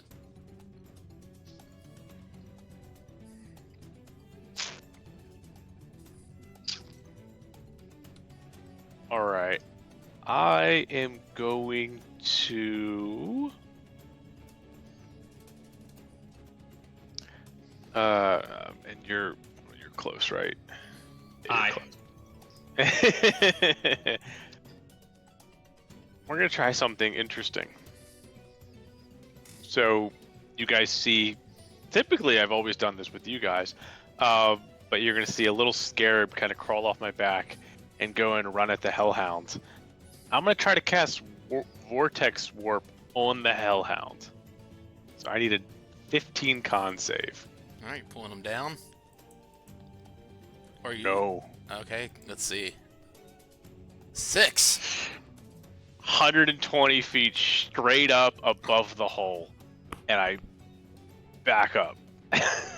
So he goes and just. Oh my god! So you launch him 120 feet into the air, is what you're saying? I launch him 120 feet in the air, and then I have him kind of land pretty much like in the hole. So he gets an extra 10 feet. And he just kind of lands like, prone what are you directly doing? in front of Langston and I. Explain how this looks, like, fully. Because this is amazing. So, like, Langston's sitting right behind me, and he sees, what is it? It's Henry come off my back. And he's like, he's been a witness of this, of where Henry disassembles you, and then he goes into a bunch of other nanobots, and then he takes you somewhere else. But instead of, like, Langston feels scared at first, but then Henry goes away from him, and he's like, what the fuck is this? So Henry just goes, grabs the Hellhound, completely encapsulates him, and pulls him apart into 1,000 pieces, kind of like the kid at the chocolate bar of Willy Wonka. Like, you remember that?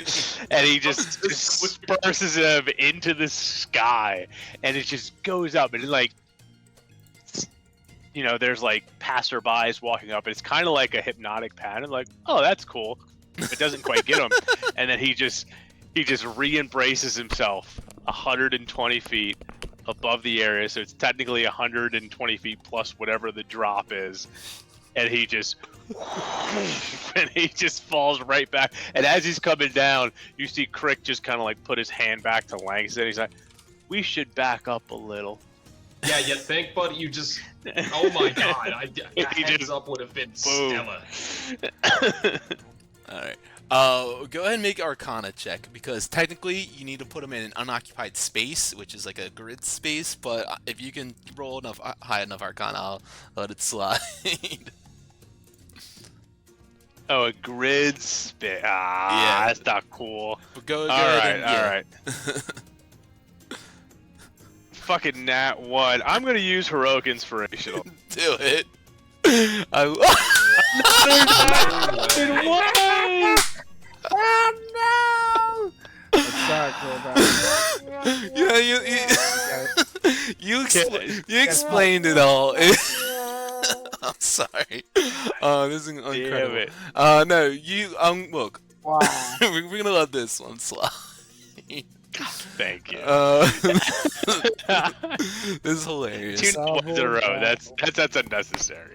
But the thing is, though, is Crick, you put so much of your energy into this that you can't help but shunt yourself up with the Hellhound, and you become one as you force him up into the air with this. So 2 things are gonna happen. Take it. I need you to Fuck roll it, do it. 13d6. 13d6. And I need you to roll. Oh, because we're 10 feet underground. And I need you to roll a dex saving throw. 52. Yeah. Dex saving throw plus. I've got a reaction d4 and a +3, so that's 14. Okay. Because I'm going to use my right tool for the job and everything. I don't know if it passes. The Hellhound comes down before Crick does, and right in front of Langston and Jake, it just splats instantly. There's not a second where you see its physical form before. It is nothing but black ichor all over the ground. And it is Oh my god. disgusting. It is leaving this terrible sulfuric brimstone-like scent in its wake. And, of course, It's like, whoa, where the hell is Crick? And a couple seconds after, maybe 3 seconds after, he comes barreling down like a torpedo back down towards the earth as well. And with a 14 total is what you rolled? It's 3 plus, yeah, 14 total. Crick, you slam into that puddle onto the ground there, taking 26 points of bludgeoning damage as I'll take that. as you collapse onto the basement in here. Boom! The foundation of this place shakes and reverberates, letting in this exceedingly loud booming sound as Crick lands down here. And land prone, of course, not smashed into nothing, but Crick, you look around and that hellhound that you brought with you is smashed into absolutely nothing. Survived, but yeah, an epic fucking moment. Crick just like stares up after all that and goes, "So, what's next?" We gotta go upstairs and get the leader, asshole. Before you leave. I look up the hole that I just went up there. Yeah, you kind of got a jump start on us, buddy. I didn't think you were gonna swanton bomb and I was gonna say innocent dog, but a dog. Fair enough. I'm gonna stay down there with the crew. See what happens next. Yeah, amazing. You can regain your inspiration. Langston, you're up. Sweet. I think we need to get a move on. Has my eye tracked anything more of the big boss dude who was on the move? So, yeah, upstairs, you notice, as your eye is kind of surveying the scene, black-haired slick-back man with the maniacal grimace on his face. He has grabbed onto the cable of the winch and has slid on down that now. You notice that he looks like he's running for the doors that are attached to the garage. Inside of the warehouse building, not outside. Like that are on the first floor, the ones that would like lead over to it. Oh, I never checked it inside the garage. Oh, god damn it. Whoops. Okay, so we got to get a move on here. Let me. And you would also notice that more of these masked cultists, about half a dozen of them, are making their way towards the stairs. And actually, go ahead and roll a perception check for me, because you were just looking at Bashir, or the leader. 24. Nice. You notice that one of them has something lit on fire in his hands. Oh, good God, they're gonna smoke us out. Boys, we need to get up out of the basement. Something that is on fire is coming, and I'd like to dish the fire. I don't like to take it. So, with that being the case, what I will do, how many feet of movement is it to get up out of the cellar? For you, it is exactly 30 to get up the stairs. From how we came down? Oh, to get up the cellar, it would just be 10 feet of movement, essentially, to get up there. Okay. And how close, I mean, again, this is all approximate. How close are the people who had the thing on fire? They weren't too far from the top of the stairs, maybe within 20 to 30 feet. Okay. That will make this easy for Langston. Let me just read this real quick. Is it... Okay, that's one target. That's what I wanted to see. And then, what is the difference between that? Okay, you know what? Yeah, I'm not gonna pull the room. I'm gonna run up the stairs to where I can see a crowd of these guys. I want to see the dude with the thing on fire. And then I think what I'm going to do is I'm just gonna flame strike them. Okay. Langston runs up the stairs, and as you get up the stairs, so there's kind of like a corner that you have to go around, and there's a man, a cultist, standing right at that corner, blocking your way to be able to turn around and get to the man with the fire. Well then, in that case, if he's right in front of me, let me see if I can... What is the radius of this? 10-foot radius, 40-foot high cylinder. Well, then that changes what I wanted to do since I'm in visual with them. Well, but you will notice that also behind this man that's blocking your way, about 15 feet behind him, is the leader. Okay. Looking like a man. And actually, I'll share Lynx's vision with you all so you guys can see what he's seeing up there. Sweet. Thank you. And, I need to touch. Oh, and I can't do 2 spells on a turn? Oh, that's so cool. Damn it! Alright, we'll pick something. Well, I know.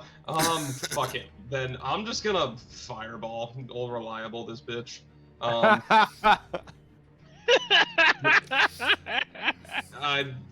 This dude running away. I'm just like, we need you to fucking not run away. And so I'll just fireball so it's like back towards here, where it's just this cultist, him, and then whoever else might be around there. Okay, you, of course, do notice that this is a wooden building. Just something to note. I hate it here. You can certainly do Even whatever better, you like, fine. but... I'll moonbeam him. I'll burn the I'll release the arcane eye and I'll moonbeam the guy because that one is radiant damage and it's just a charge of my spear, so shouldn't even use a spell slot. It's a 10-foot circle, right? Correct. Okay, there's that. And did you want to put it like there? Oh, pretty. Yes, and I'll get both of them. So they each have to make con saving throws. Sorry for the pull up on this. Oh, good. Go ahead and roll That the is damage, fun. and let me know what the con total is. That's wild. Got my comeuppance. 8 damage. Con is 15 for the save. 15, 8 damage. Roll. Well, we got 2 fails. I rolled a 12 and an 8. So apply that damage as brilliant lunar-like radiance shines down upon them as if there was a skylight in here and singes them away slightly. Anything else for you? Yeah. No, I think I'm just gonna do I have anything as a bonus action? I don't think I do. So I'll just kind of stand here in front of the cultist and just be like, "Can you move, please?" Kind of looks at you, but Pain in the ass. as you're saying this, you notice these green-like flames surround you and they erupt all around you, burning up as you watch the man in the back with the black slick-back hair smiling at you. You watch as his hands kind of finishing off this somatic kind of movement. I need a dex save from you as he casts Hellish Rebuke. Oh, fuck. Okay. 15. 15, and what do I have here? 15 saves. Oh, is it half damage? Let me check that. As you see these, half as much on a successful save, so that is 2d10. 5 points of damage, fire damage. You see him moving his fingers as these flames erupt around you. You dodge nimbly away from it, opening up this door and almost fall into the broom closet as the cultist is standing right in front of you. And that is going to be your turn. And I'm going to, now that we have Langston up here, add all these guys to, or have them visible to you guys to the initiative rather. And add to combat tracker. Let's see if anything changes.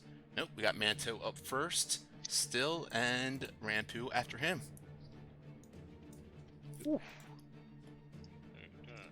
I would and the eye is gone now, by the way, since you cast that. Yes. The eye is gone. I got a visual on the whole reason it was up, so. Absolutely. I'd like open one eye and I'm like, oh, I thought they were gonna be coming down here. And I see, Langston went up. Nice. So then I kind of get up, brush myself up real quick. I'm like, okay. I'm like, Langston went up the stairs. You hear in your head, yes. Okay. All right. And the right in front of you, Langston? Correct. Noted. we're gonna take the back route. So we're gonna use bonus action, cunning action to dash. Yeah. So let's see.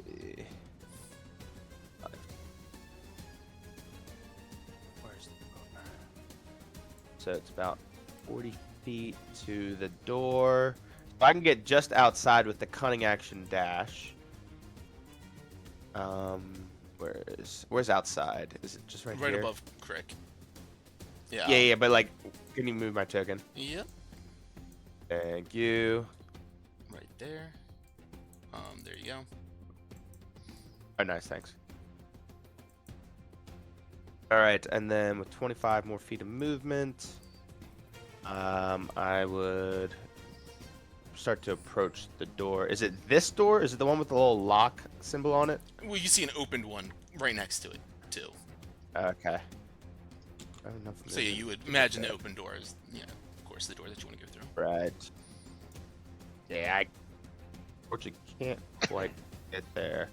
Oh, so that was your bonus action to dash, right? So you do have you could dash action too if you wanted to. Yeah. And there's no windows, correct? Not from where you can see. Not that's closer All right, than fuck the it. wide open Fuck door. it. Fuck it. We will dash action then. All right. So it'll be like 10 feet to get inside. And I would move like, I would say like all my movements there. And I'm like, oh, there he is. Let's go get him, guys. He's right here. Go ahead and make. So this guy is 20 feet in the air that you are like kind of talking to right now. He's on that platform that's up above. Or were you trying to shout out up to him about this? Oh, I see the little icon now. I Yeah. would, no, I would then, if that's the case, I would go right here then. And kind of just like, say what I was saying to, the guy, the main guy and the guy closest with, Langston. Sure. Go make a deception check and add advantage. Deception. And Pooh's up next, and then Crick. 20, nice. 30-20. Yeah, you'd imagine with your passive insight that they are kind of like in the thick of it right now, not thinking too much of it, and your little disguise has slipped right by them. Anything else for you? That is everything. Cool. Rampu. All right. You said that there were no windows in the second story, right? All the way upstairs, there is windows, but you guys are on the bottom. You guys are in the basement, of course. Yeah, you guys really haven't inspected that or anything. You guys could see them from outside, but from the front, you didn't see any windows at the front, at least. Okay. So I'm gonna try to get up to them. That cellar, that 10 feet, was it up these steps or was it? It's by Crick. These steps right here are what Langston went up. He's right at the top of them, and there are a bunch of guys right near him. Yeah. Okay. So I'm gonna go ahead. Oh. Yeah, fuck it.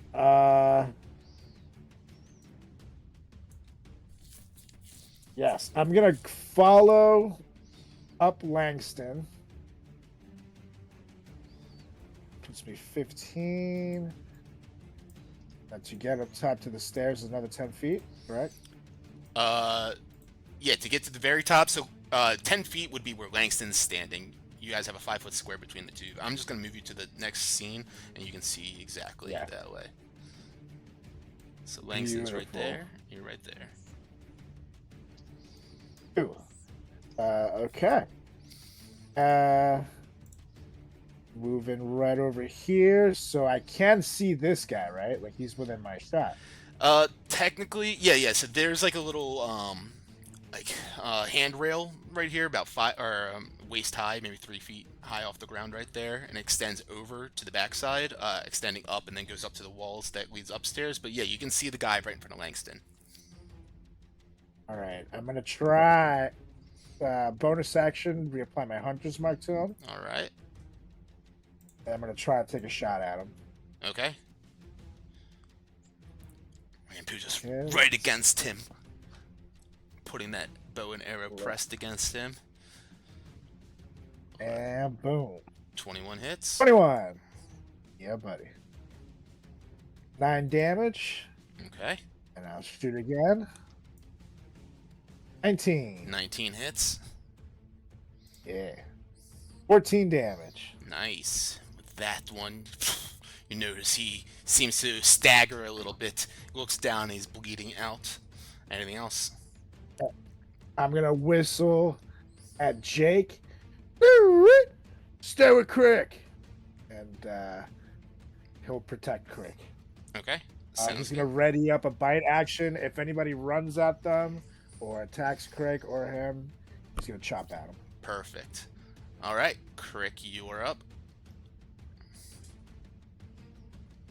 So we're all psychically connected. So I'm assuming like all of this conversation I'm hearing.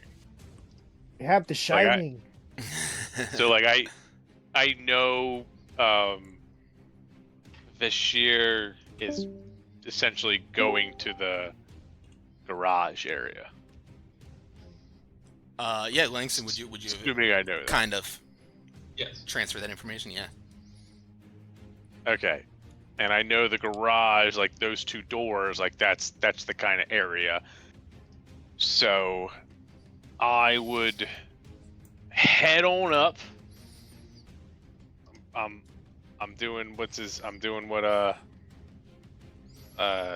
Manto did, and I'm going up the ladder, and I am going to go to the doors, and I don't know if I have enough movement to try to unlock them or open them. Let me see if I even have a spell. Like it's just like garage doors. Yeah, essentially. You can certainly try. I think, like, you look around. It doesn't seem like a mechanism to pick or anything. You could try to break it down or lift it up with strength or whatever. Or you explain how you want to try to do this. It's these metal solid Famous doors. DM last words. Yeah. Certainly try. Exactly. You can do whatever the fuck you want, sir. Just make sure you have that backup character ready. Okay, so it's a secured object.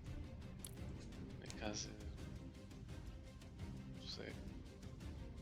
does Thunderwave against constructs, like would like Thunderwave do worse damage against just a fucking garage door?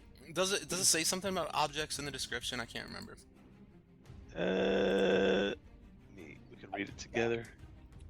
In addition, Different unsecured orders, objects. Yeah, I'm assuming a garage door is secure. Yeah, it's pretty secure. Yeah, it's not gonna push it 10 feet away.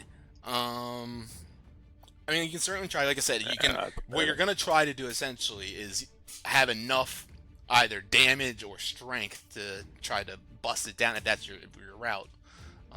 Shatter does this on objects, right? Yeah, Shatter has an object. Organ, such as stone, crystal, or metal.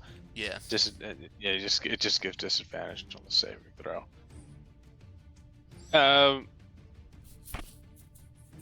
Would I inherently know if like Shatter could like one-shot this thing? Like, this is like it's my armor. It's an essence. Essentially, like I don't think I've actually ever cast this, but essentially, the nanobots are going to come out of my body in a huge wave to hit this door. Do I think they would have the potential to, like, as I touch the door, like, is it hard enough? Yeah, as you go and feel it, and with your kind of innate ability or sense of, like, materials and strength and or just arcane nature, you imagine that, like, a second level Shatter isn't going to do it. But if you upcast it, it very well possibly could.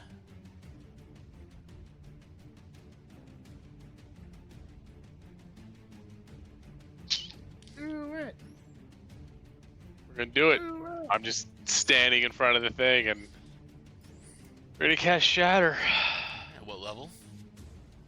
3. 3, so 20 damage. All right. Crick, you stand in front there, and how do you present the spell? So essentially, like I put both my hands on the on the garage door, and I push it, and that's when I realize that, like, I've got to go hard, or I've got to go home, and I just give it all of my essence, and I push it as hard as I can, and as I push, the nanobots come out of my chest, and like a third hand essentially comes and hits the middle of the thing as we just all push together and just try to shatter this entire door. Crick, as you stand there and put all your arcane energy focused into your gauntlets towards this door, everyone inside the building, or around the dock area, anyone within this vicinity hears this enormous, thunderous, booming kind of sound erupt from this vicinity, and Crick, in front of you, the garage door just flies backwards off the hinges as boom, boom, boom. You see have to frantically try to dodge out of the way of this door from slamming into them. These 2 cultists standing in there. An 8 and a 10 are not going to do it. Both of them take 5 points of damage. The garage door slams on top of them, and they are both prone with the garage door laying on top of them. Crick, you see inside of the garage now, fully opened, and out the back of this garage, you can see a black squid ship on the edge of the dock with a cultist on the ship. Do I have any more movement? That was all your movement. That was exactly okay, 30 that was feet. all my movement. Yeah, that was exactly 30 feet. Okay, so I do that, and mentally I tell everyone, Bashir is trying to escape by ship. We must capture him. And as my bonus action, I see these 2 other fucking nerds in front of me, and they just see me like take 2 steps into my own ground as I secure my footing, and I durability. I'm gonna heal myself. Awesome. Very nice, Crick, as you bust down those doors and make your presence known. These 2 cultists lying under the wake of your destruction. As you stand there and heal yourself back up a bit and get ready to jump on in. Anything else for you? That's it, man. Awesome. All right, down for my cultists to take some action. This pink one on the edge here that Langston, you see holding the flames in his hands. Let me get you guys a vision over here. How come I can't see over here? 20 health. Also, I'm sorry if you all hear anything like loud, like an AC unit buzzing. That's the rain. I can't stop. Oh, it. wow. I'm sorry. It sounds like- Jesus. I don't I hear can't hear it. that. I don't hear shit.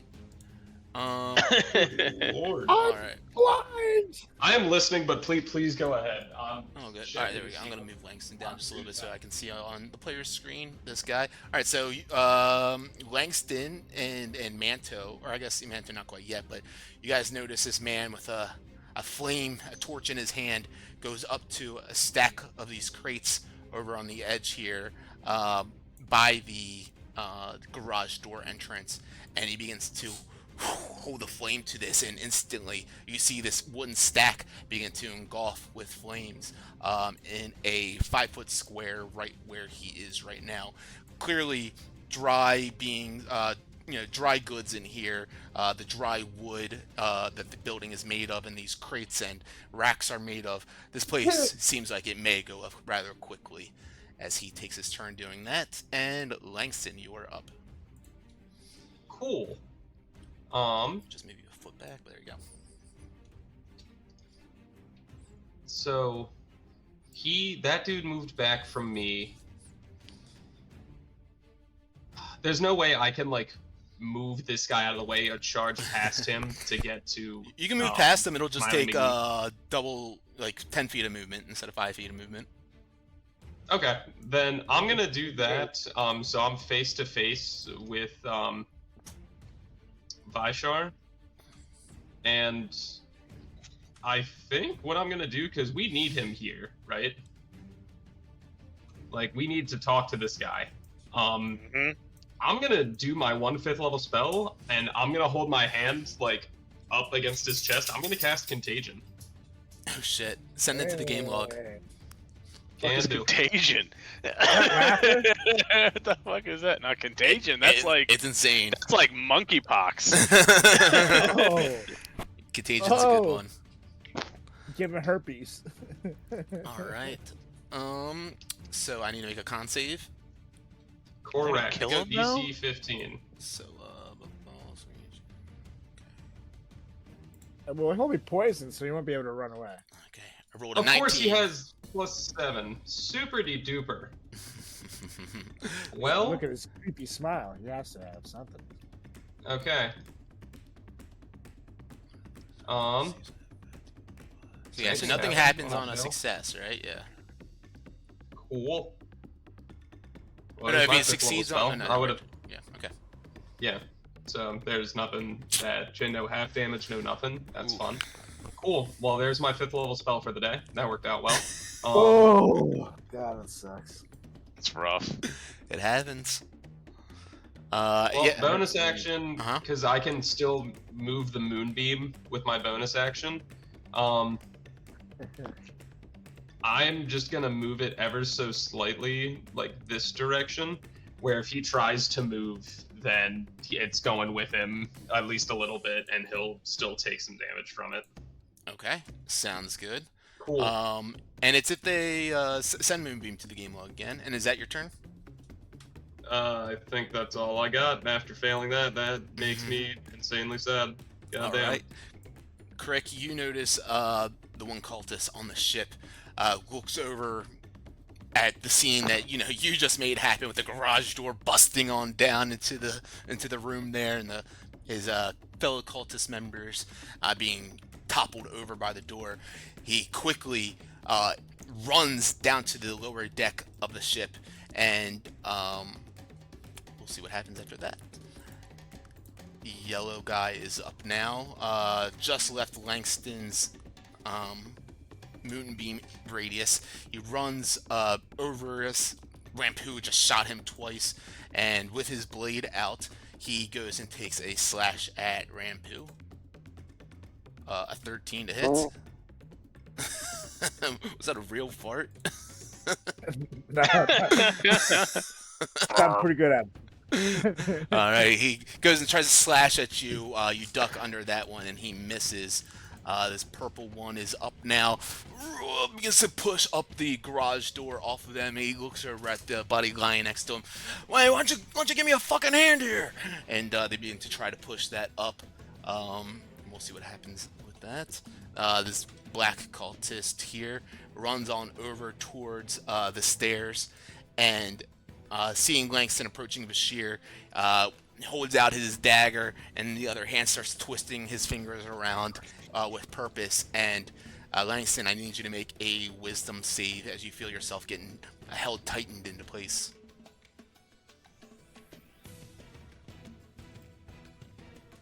If we Got it. Sorry, had No to worries. pee. Had to pee. Don't worry, I'm here. all I just good. hustled.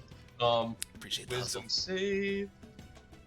Nice. 24. He's Oh smart. yeah, that's what you get for hustling. Didn't even ship drops Hustle. off. That's a roll, baby. That's a hustle roll. You like put your finger up as you notice this one casting a spell Watch your towards you. hands. Like, not now, and you fight it off, and it seemingly has no effect on you. Gotta pee. Yeah, exactly. The one at the top of the stairs now watching, or the top of the I don't know what you call it, a rafter, a walkway, looking down at the scene. Also begins to run on over these top of the stairs, sees Langston down there, and oops, I just removed him to the combat tracker. That's cool. Don't need him. And he will cast a Scorching Ray down at you. Or, I'm sorry, not Scorching Ray. What's the single fire one? 6 doesn't matter, so it doesn't hit you. And that brings us to Vashir now. So is it the start of his turn? I believe it's at the when the spell area moves into its space, and when it enters the spell's area or ends its turn. So it ends its turn. Okay. Okay. Vashir standing in front of you.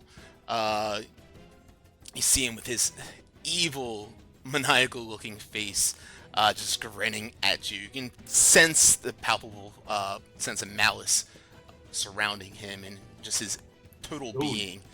Necrotic energy just begins to swirl around his hand as he lifts it on up and enforces it into your direction. And it's like, better yet, let's invite a friend. And with that hand that was going to go in your direction, he tosses it into the way between you and Rampu. And in this space, eruption of black sulfuric-like smoke appears, creating this fully opaque smoke screen. And just as soon as it appears, it vanishes, and you guys see in its wake this massive form of a brutal, demonic-like ape standing there with horns protruding from its head, a massive, nasty maw, and many eyes staring in every direction as it just drools as it's looking for its next feast. And Bashir looks over at Langston and says, why don't you meet my friend? And kind of points over your shoulder at him and says, I'll be going now. And turns back around. I don't take my eyes off him. He turns back around and runs this way. And you see at the back can I get here. an op attack on him with my spear? You certainly can. Tight. Go time, Stellar Lance. 25 hits. Hey! Sweet. Wait, I'm sorry, I'm always so confused. It's got 1d8 plus 3 and then 1d6 plus 3. What's the d8 one for? If you're holding it two-handed, you're Which I am one-hander not. though, yeah. Yep. 7 damage. 7. Oh, there's so much drippage. Oh, you're talking about the spear. Never mind. You see as he runs on this way after casting that spell, he approaches a window and begins to slide that open. And that is going to be his turn. Blue one over here runs through the labyrinth of shelving, and before he takes a step into this this lunar beam, this moon beam, he looks over at Langston and once again just shouts out to you, hoping to just try to break through as you notice his one buddy try to get through to you, and it didn't work. He yells, "Halt! Stay right there!" I need you to make a wisdom save. Buddies.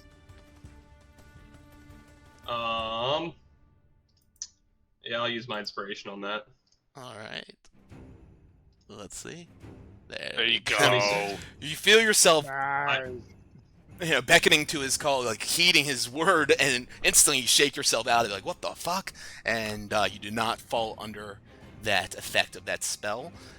He stands right there and pulls out the blade and he's ready to go.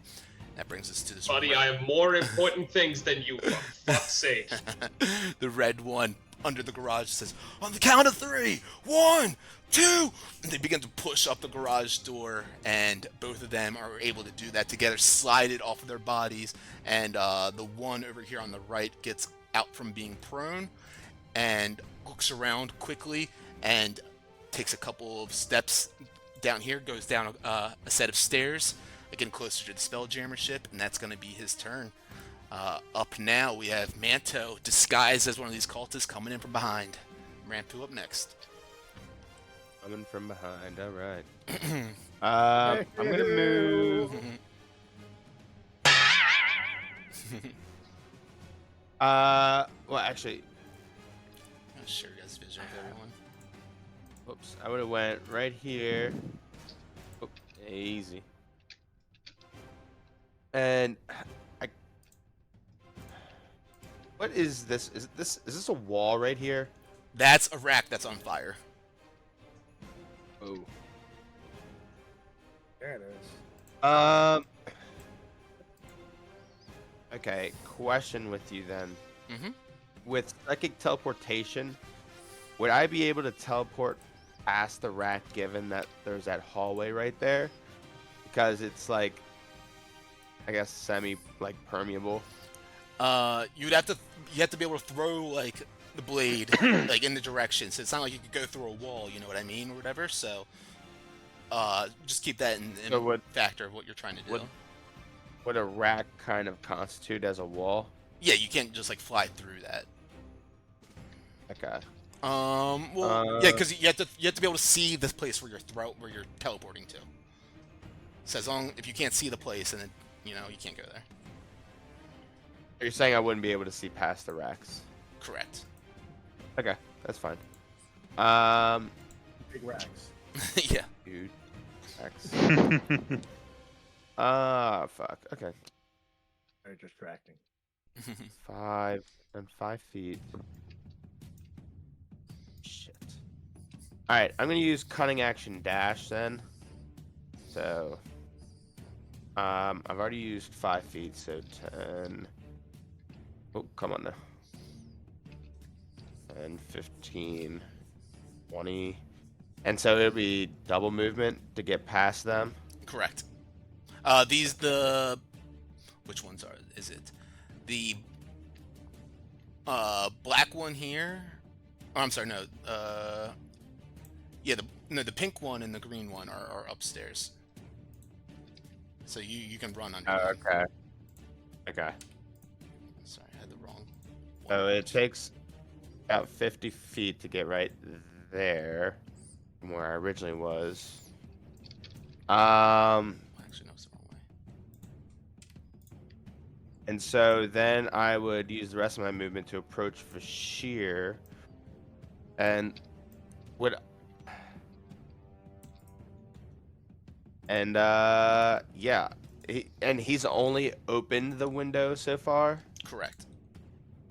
Okay. Am I able to see, like, how far up we are from the dock? Or the ship, whatever? Yeah, I mean, I guess, I don't know, from where you're at right now, you can see, like, the tail end of the ship outside of that window. So it's pretty level. Yeah. Window. Gotcha. All right. If that's the case, then I will use my serrated Githka and start chopping. All right. 30-20. A dirty 20 will hit. Yeah. 10 damage. 10 damage, very nice. As you hit him with that, instantly he turns around, throws his hands in your face as green flames shoot up around you, and I need a dex save. Okay. Dex save. Very nice. You will take 2 points of damage. Okay.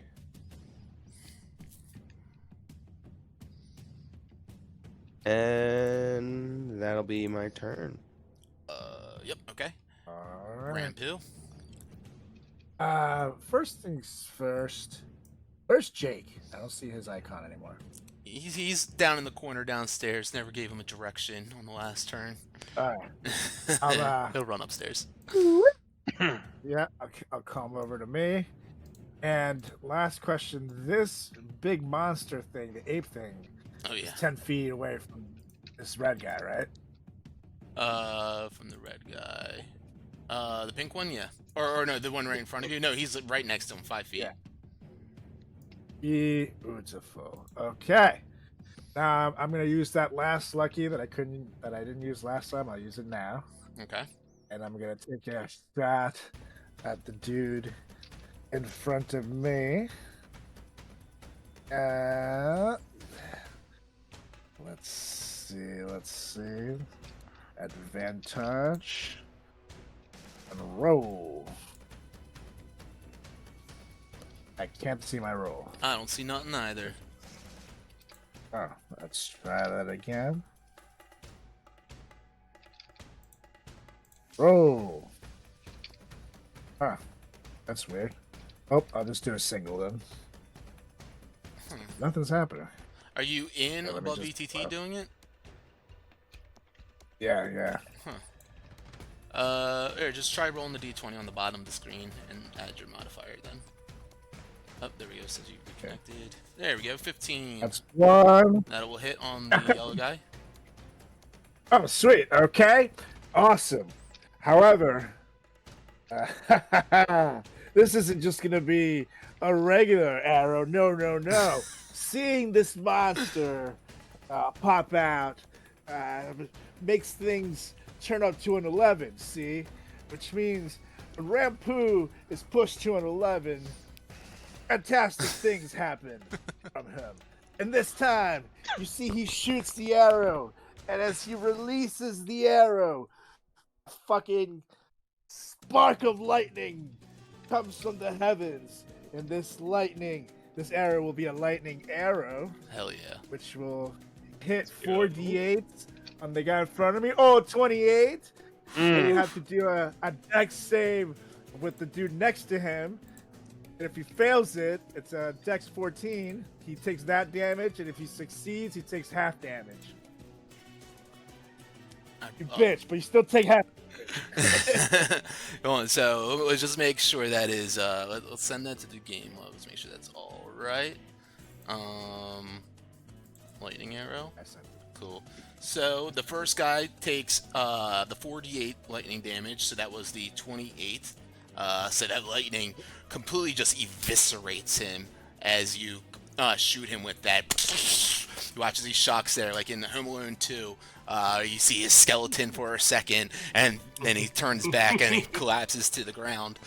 And on the second one, lightning damage on a hit or miss. Each creature within 10 feet of the target makes a dex saving throw 2d8. Okay, so it's 2d8 damage on the second one. So roll 2d8. I roll that again? Yep. Okay. So 5 on the Barlgura, on the big guy. Okay. Oh, it is one of the things I fought on the ship before. I recognized it. You recognize it as being the exact one, actually. No, I'm kidding. Oh my god. Weren't you supposed to go to the Brotherhood? What happened to you? Exactly. Wow, good memory. Thank you. And Yeah. now I'm gonna move up the stairs and take that guy's spot that I just killed, Yep. and use my second shot to shoot at this creature. Okay. So you kick him into the closet. Go back where you Fuck belong. No, there's anything wrong with that. Stuck in the closet. God, what a fucking. I'm gonna use my. epic. I have an inspiration that I've been stocking up forever. Yeah, go for it. That's what it's there for. 16. 16 will hit. Yeah. Big old Okay. dude. Oh, True. hold on, I He's have just a guy. hunter's Yeah. mark on- He's just a guy. Did I add him to the He's combat got- tracker? No, I didn't. Good thing I 6 did. damage. Alright, 6 damage. Boom! Arrow kind of pokes into him. He looks down at it. Seemingly like, I mean, of course it hurt him, but he looks like it didn't hurt him. He just kind of looks at it and snaps it in half. Doesn't pull it out, but just snaps it in half and leaves the arrowhead in there. You're just looking at you with its. And Yeah. I just like wave at him like, hi, sorry. Didn't mean to do that. Incredible. Crick, you are up.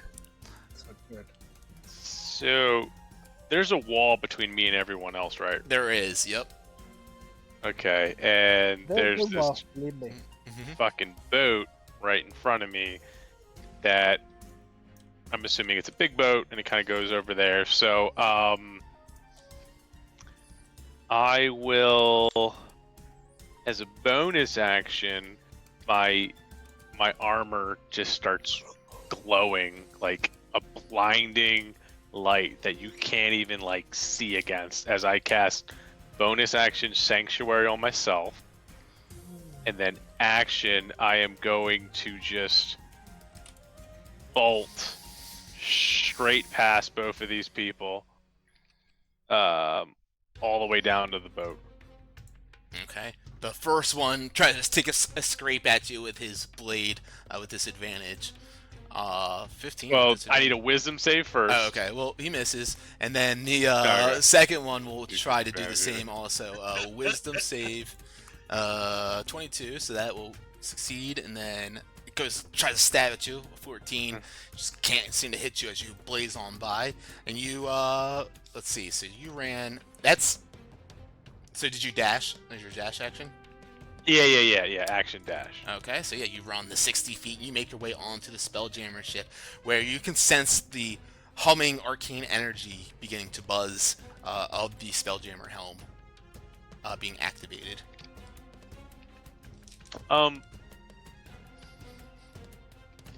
So I saw a guy on the top, Yep. and I know Spelljammer ships. So I'm assuming he went down below and started the ship. Safe assumption. Okay. Anything else for you? That's action, bonus action. Cool. Crick finds his way onto the Black Squid Spelljammer ship, humming with arcane energy, ready to make his next move. Oops, this guy shouldn't have that. As the pink guy is up now, the fire that he had started to spread, he still has a torch in his hand, begins to get bigger and bigger as it spreads, getting closer to Langston, going about another 10 feet in total down this whole shelving unit. Sorry, let me go ahead and fix that. There we go. And with the torch in hand, kind of just laughing, screaming as he's running by through with it, almost like it's like streamers on the 4th of July, or sparklers rather.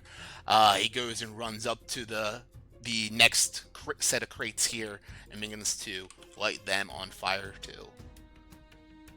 And that will bring us to our special guest, Giant Ape Man. You see Rampu as he hulks in front of you, close to 12, 15 feet tall, at least a ton in weight. It's got this powerful frame, and it's got these massive hands that you see, could clearly crush your skull if it wanted to, but it grabs onto the wall right next to you, and then it begins to climb on up the wall like King Kong, one after another. And it does leave yours and Langston's space if either one of you guys want to take an opportunity attack. I'm scared to you, but I will. I think I'll hold my reaction. Okay. Just for something I might want to do. Sure. I will. I'll take a shot at him. All right. Boom, baby. 18. All right. Very nice. 6 damage. 6 damage. The arrow pierces into him as he's climbing up. Kind of gets into his rear end as he's not paying attention at all. As he gets the 30 feet, 40 feet up here, hanging onto the rafters, he's swinging left and right, back and forth, and lets go as after swinging and getting enough momentum, you see he twirls into the air, releasing, doing a flip as he goes and tries to frog splash on top of Rampu. Oh God. Let's see. A 19 to hit. Also very barbs. As Langston sees him flying through the air, he reacts to try to stop him in some capacity. No. 18 to hit. God damn it. Still hits? Yeah, he good. Alright. Boom! He slams on top of you. You take 9 points of bludgeoning damage, and you are now prone. After that. And with that, he thrashes once again, just trying to pummel you into the ground right there. This is with advantage, so let me roll that again. Oh yeah, roll a DC 10 con save. See if you keep your honors mark up first. I thought I lost it already because I killed the guy. You still have it active. You just have to reapply it. Yeah. So go ahead and roll. Let's see, a con save of at least 10. You're gonna have to do a couple of these probably. It says 12 saves. Hey. I need another 10 as you take 13 more points of bludgeoning damage. Jesus. Damage. Yeah. Cool. And as he pummels now on your chest, you see his hulking form just squeezing you into the ground here. Its nasty, crooked maw just drooling all over you. It comes closer and inches away from your face as he goes and tries to rip at your chest with his tormenting bite. This is with advantage because you're prone. So 19 to hit. Anyone have anything? All right. I mean, I already did my thing. you did it. All right, so you will take 10 piercing plus 19 psychic damage as this thing just racks fear into your mind, completely almost paralyzing you there. Not technically, but you're being held by its massive form. It's just completely holding you down now with its weight, and it is a terrifying source. I do need a con save of, this will be not 10, but it'll be 19 halved. Yeah, it will be 10. So 7 fails. Unfortunately, you dropped that concentration, but not a big deal. You got plenty of them. And that is it for his turn. Langston, you are up next. Oh, absolutely fuck me. This is taking a turn. I hate this guy. Okay. No, you're not. And I think it'd be more Spit out blood. like it'd be more mature to realize you're not okay. To use a scroll as an action, correct? Correct. It's like using the magic action or using item action. Yeah. Okay. Oh, that's why it's +9. Okay. You know what? I think we're in some dire straits right here. Yeah, with this Bulgara. I'm going to use the Scroll of Mass Cure Wounds. I'm gonna use that to give everybody. Thankfully, I also have it learned, so it would be. I think it's 5d8 to everybody. 5d8 plus 3. For the Mass Cure Wounds for everybody. So, it would be to Manto, myself, and Rampu and Jake if he needs it. I think Crick would technically be in range, but I don't know if it requires sight or not, and I think you're also at full, so I don't even know if you need it. Crick just feels warmth in his stomach as he knows his friends are feeling better. That's what we're for. So then, let me get this to load. There we go. So this will be 5d8 plus 3. I rolled a 1, so I get to re-roll that d8. Those are some good rolls, too. Show us another one. 4, 6, 4, 5, 6. So is that 28? Add 5 to that. 28, yep. Yep. Sweet. So Oh, yeah. everybody gets back 28. I myself get back to full. You're a hero. I feel good. And Jake needs. Can you heal him up? He should be good, right? He took some time. I think he He took is, 50. yeah, he's 50 out of 50. All right, cool. We're good. So he's fine. You the man. Then I think the only other thing, since that was my action, I'll wait to go now. I think what I'm gonna need to do then, because I can still keep a visual on Rampu. Bonus action, I'm gonna use my free exchange of Misty Step. Ooh.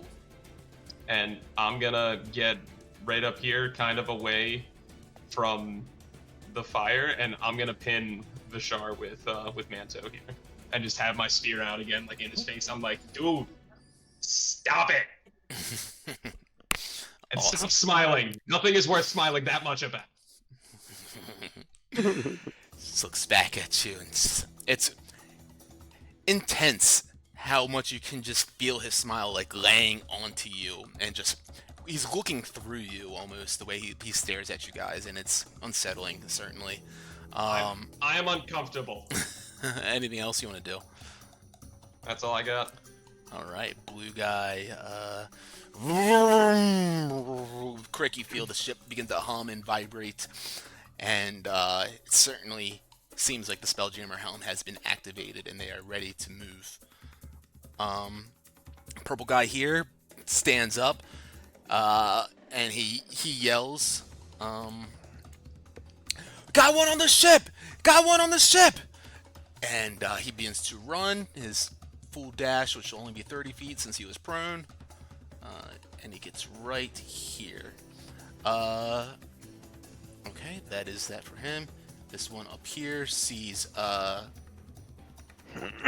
sees Langston. Actually, let's see what they would see from right there. Yeah, they'd be able to see you guys. Langston. Actually, no, crates might be able to block a little bit. I'm gonna give you guys a +3, you and Manto. These cultists up here sees you guys running away, or up to Vashir rather, and one of them takes his blade and whirls it down at Manto. Or actually, it'd be at Langston because Manto's still in disguise. Oh, cool. So yeah, that will miss with an 11, and then the one right next to him also takes his blade, tosses it down there at Langston. 21. Yep, that'll do it. With a +3 on you, that'll hit. With a +3, yeah, I'm at 19. Okay, so you'll take 15 points of damage total. That's 10 slashing, 5 necrotic. I just healed, you sons of bitches. And I do need a con save of 10. Has anyone been ending their turn in the moonbeam? No, they had not. Wow. Son of a bitch. Okay. And I need to roll con save. Yeah. Doesn't matter. It's gone anyway. Cool. Fizzles away. That brilliant bright light. What vanishes. moonbeam? Yeah, exactly. And that is his turn. Vashir up now with the two of you guys right in front of him. Kind of looks around seriously, like with that crazy smile still on his face. And he just lets out a laugh to the sky. And just, it kind of sends chills up your guys' spine, and even those little hairs on Manto's flesh begin to lift up. As I need both of you guys to make wisdom saves.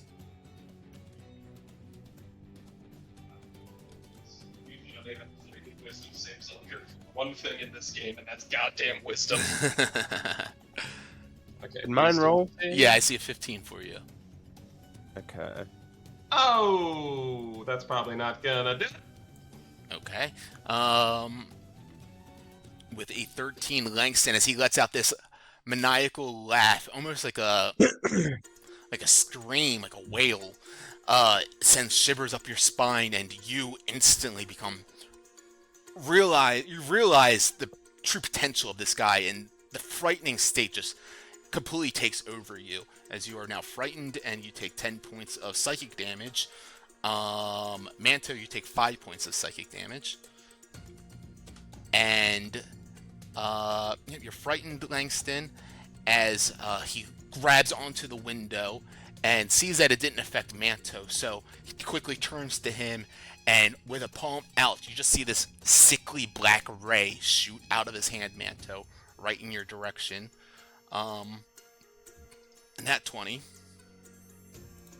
Alright, and I will, Yeah, 20. And, so, hit on 2 of them then. The first one is, this will be 40 plus this. 21, so 61 total, so halved is 30. And then, another hit on you. 29.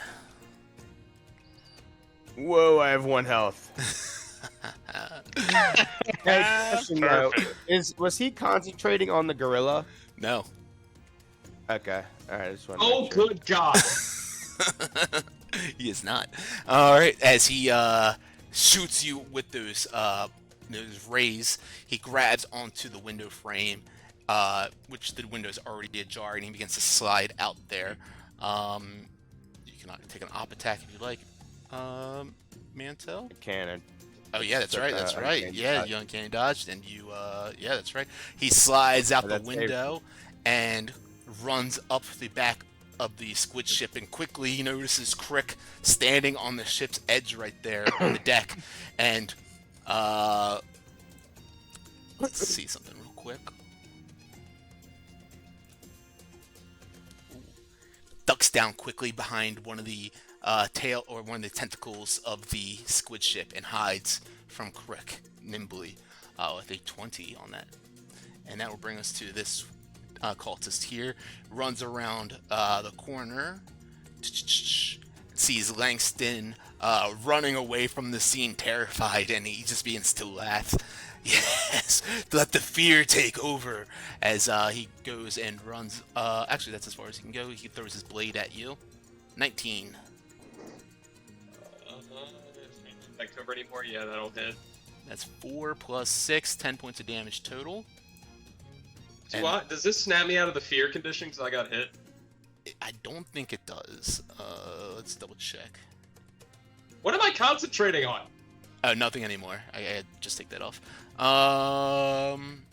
No, it's until the end of your next turn. Tight.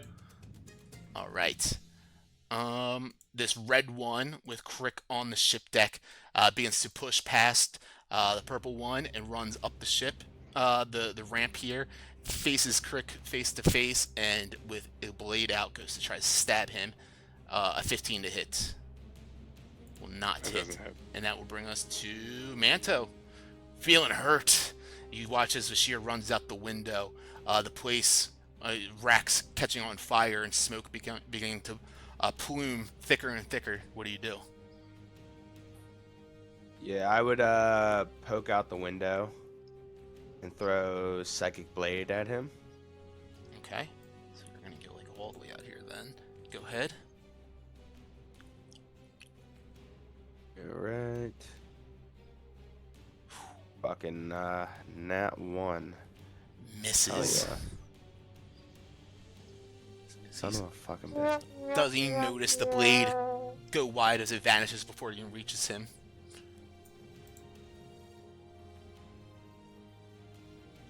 Okay. Bonus action. Damn it. Psychic Blade. Alright.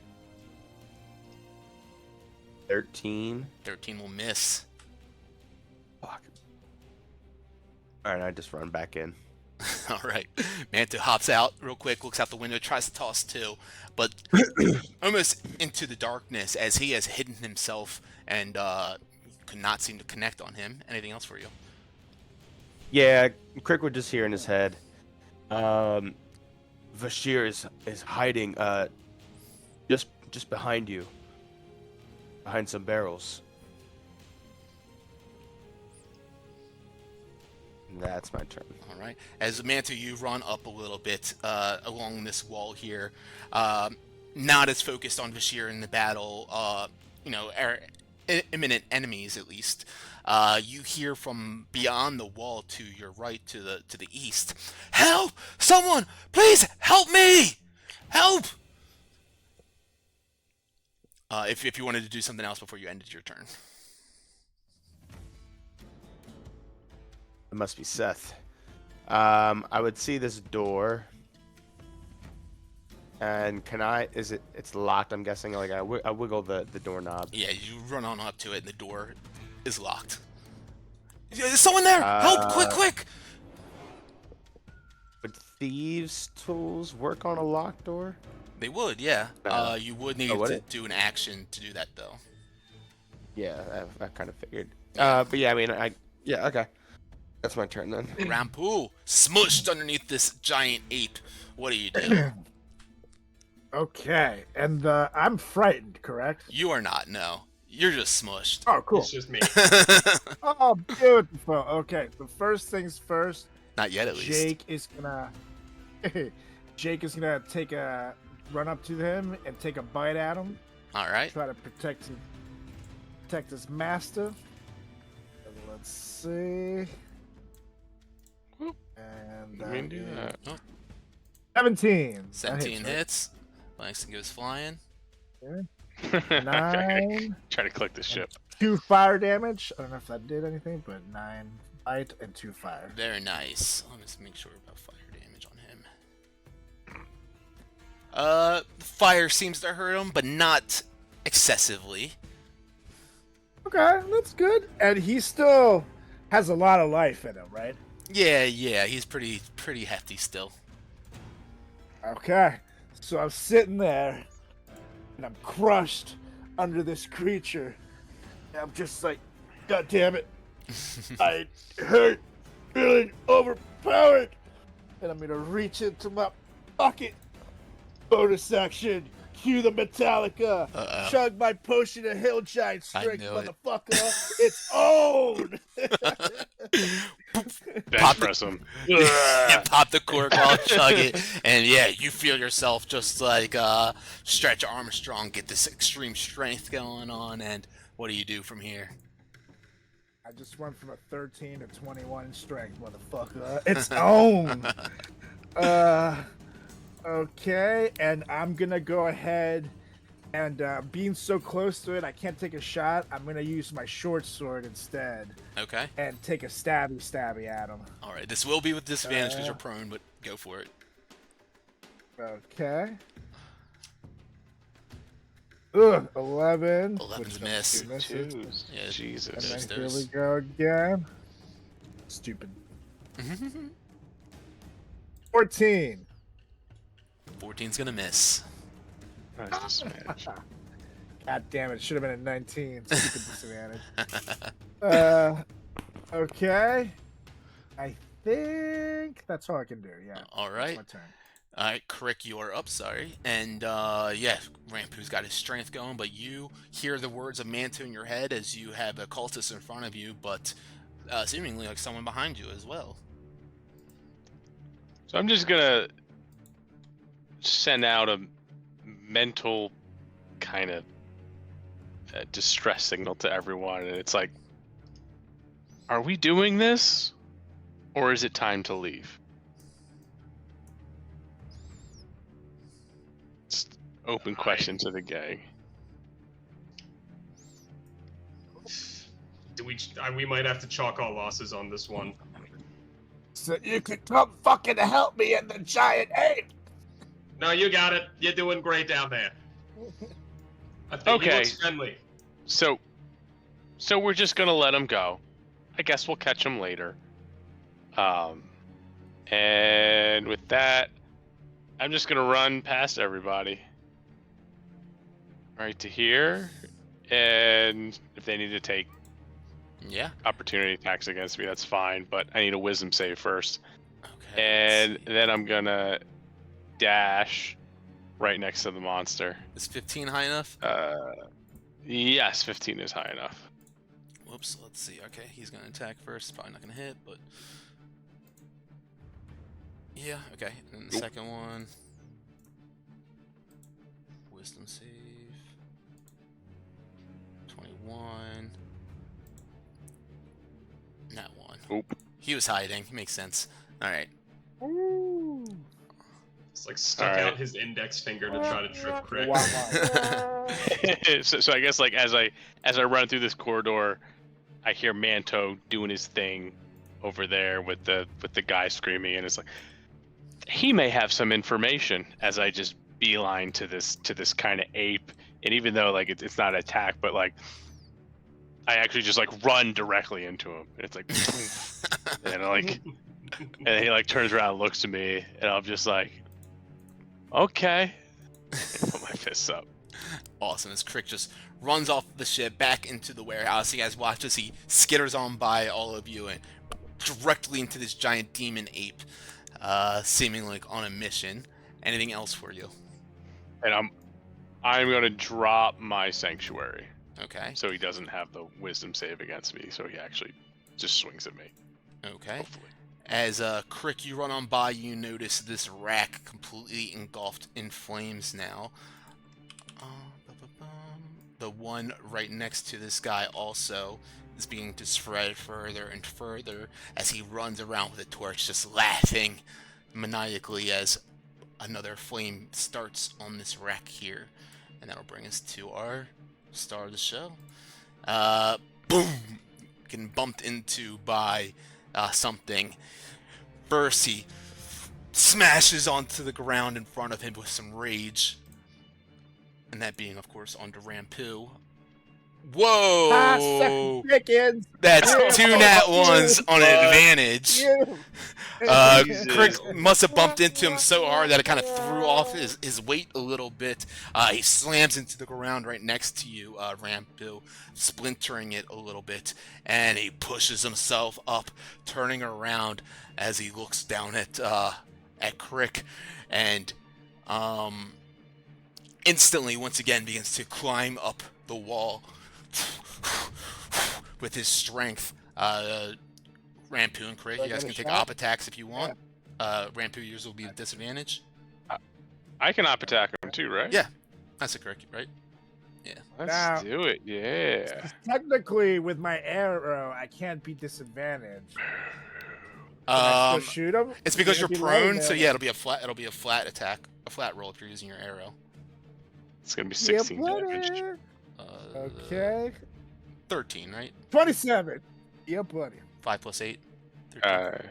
Yeah, 5 plus 8. Yeah, 13. Oh, and 8 damage.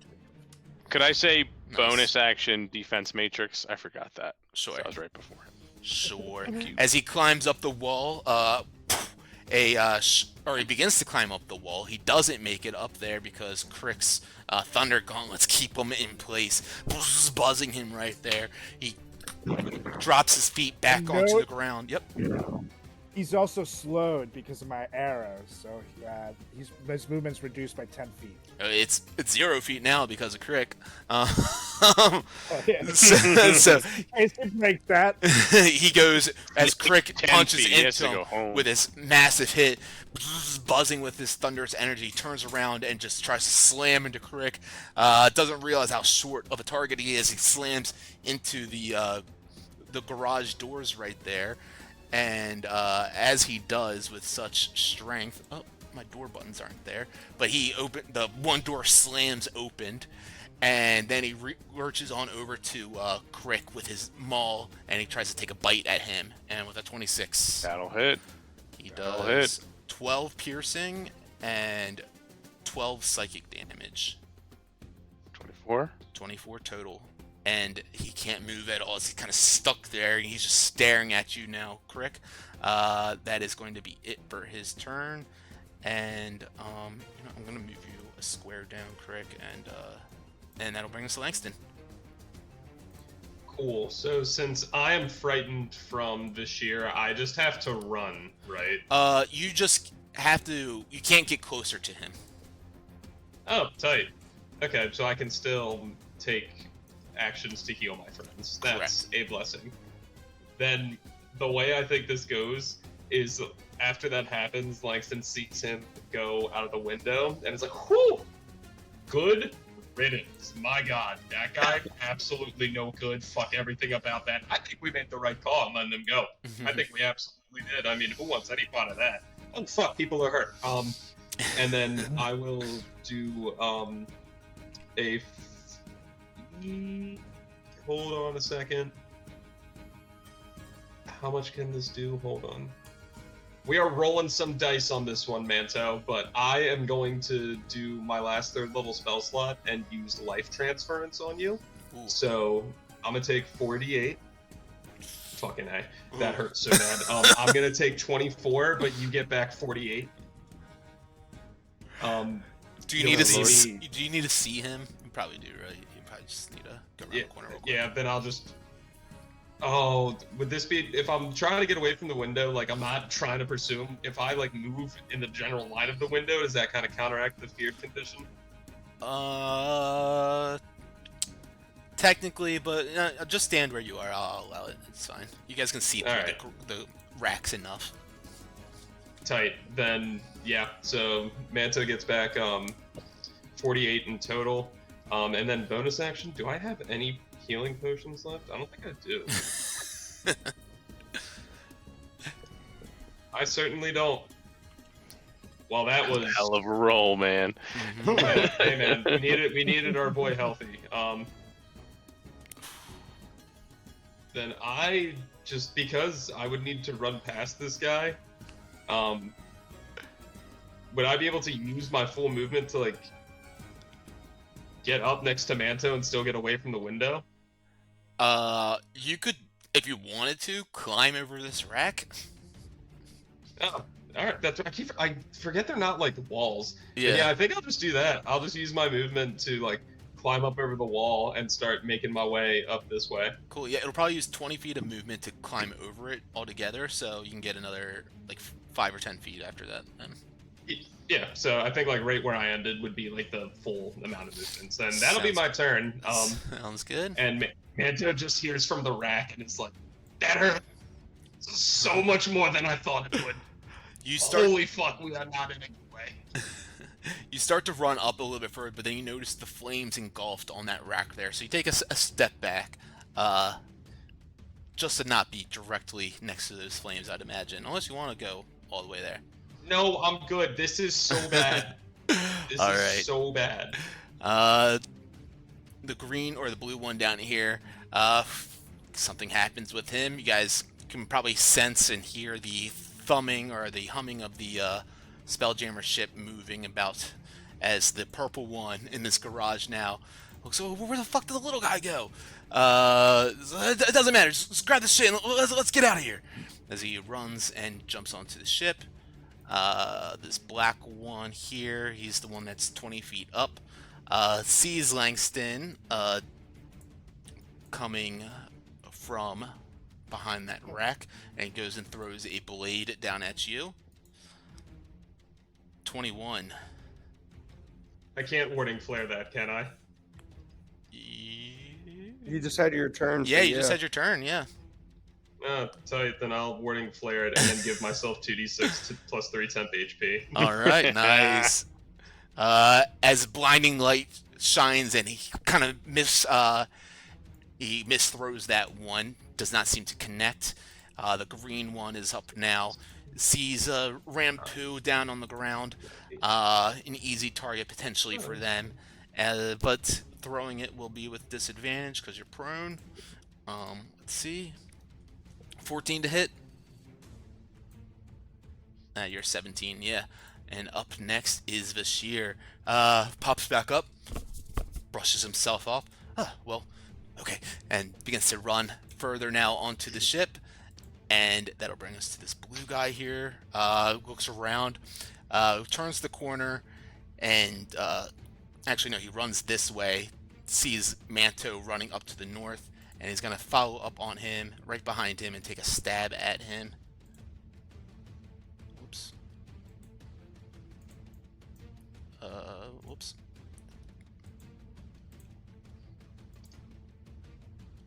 That one cannot connect on that. And to... I'm sorry, was that the guy I just did? Who's the red one? Red one was the one I just did. Yep, so blue was that one. And with that, the warehouse coming, engulfing with flames all around you guys, getting circled in with these racks going up in a fiery blaze. The leader, Vashir, who you guys assume to be Vashir at least, has run out the window, hopped onto the spell jamming ship, which has been started up with the hum of arcane energy from one of the cultists after he summoned a Balgura, a giant demonic demon ape-like creature in here. And the scene is chaotic, a frenzy of battle, and we will figure out how this chaotic battle wraps up the next time we get together, because it is time to go. Sheesh. So close, yet so far. So close, yet so far indeed. All right, guys. Well, shit. That's some chaos in there, right? All right. Well, anything you guys want to add before we close it out for the night? Kill that fucking monkey. Well, Wait. no. Not allowed to say that in 25, dude. Exactly. Totally. Whoa.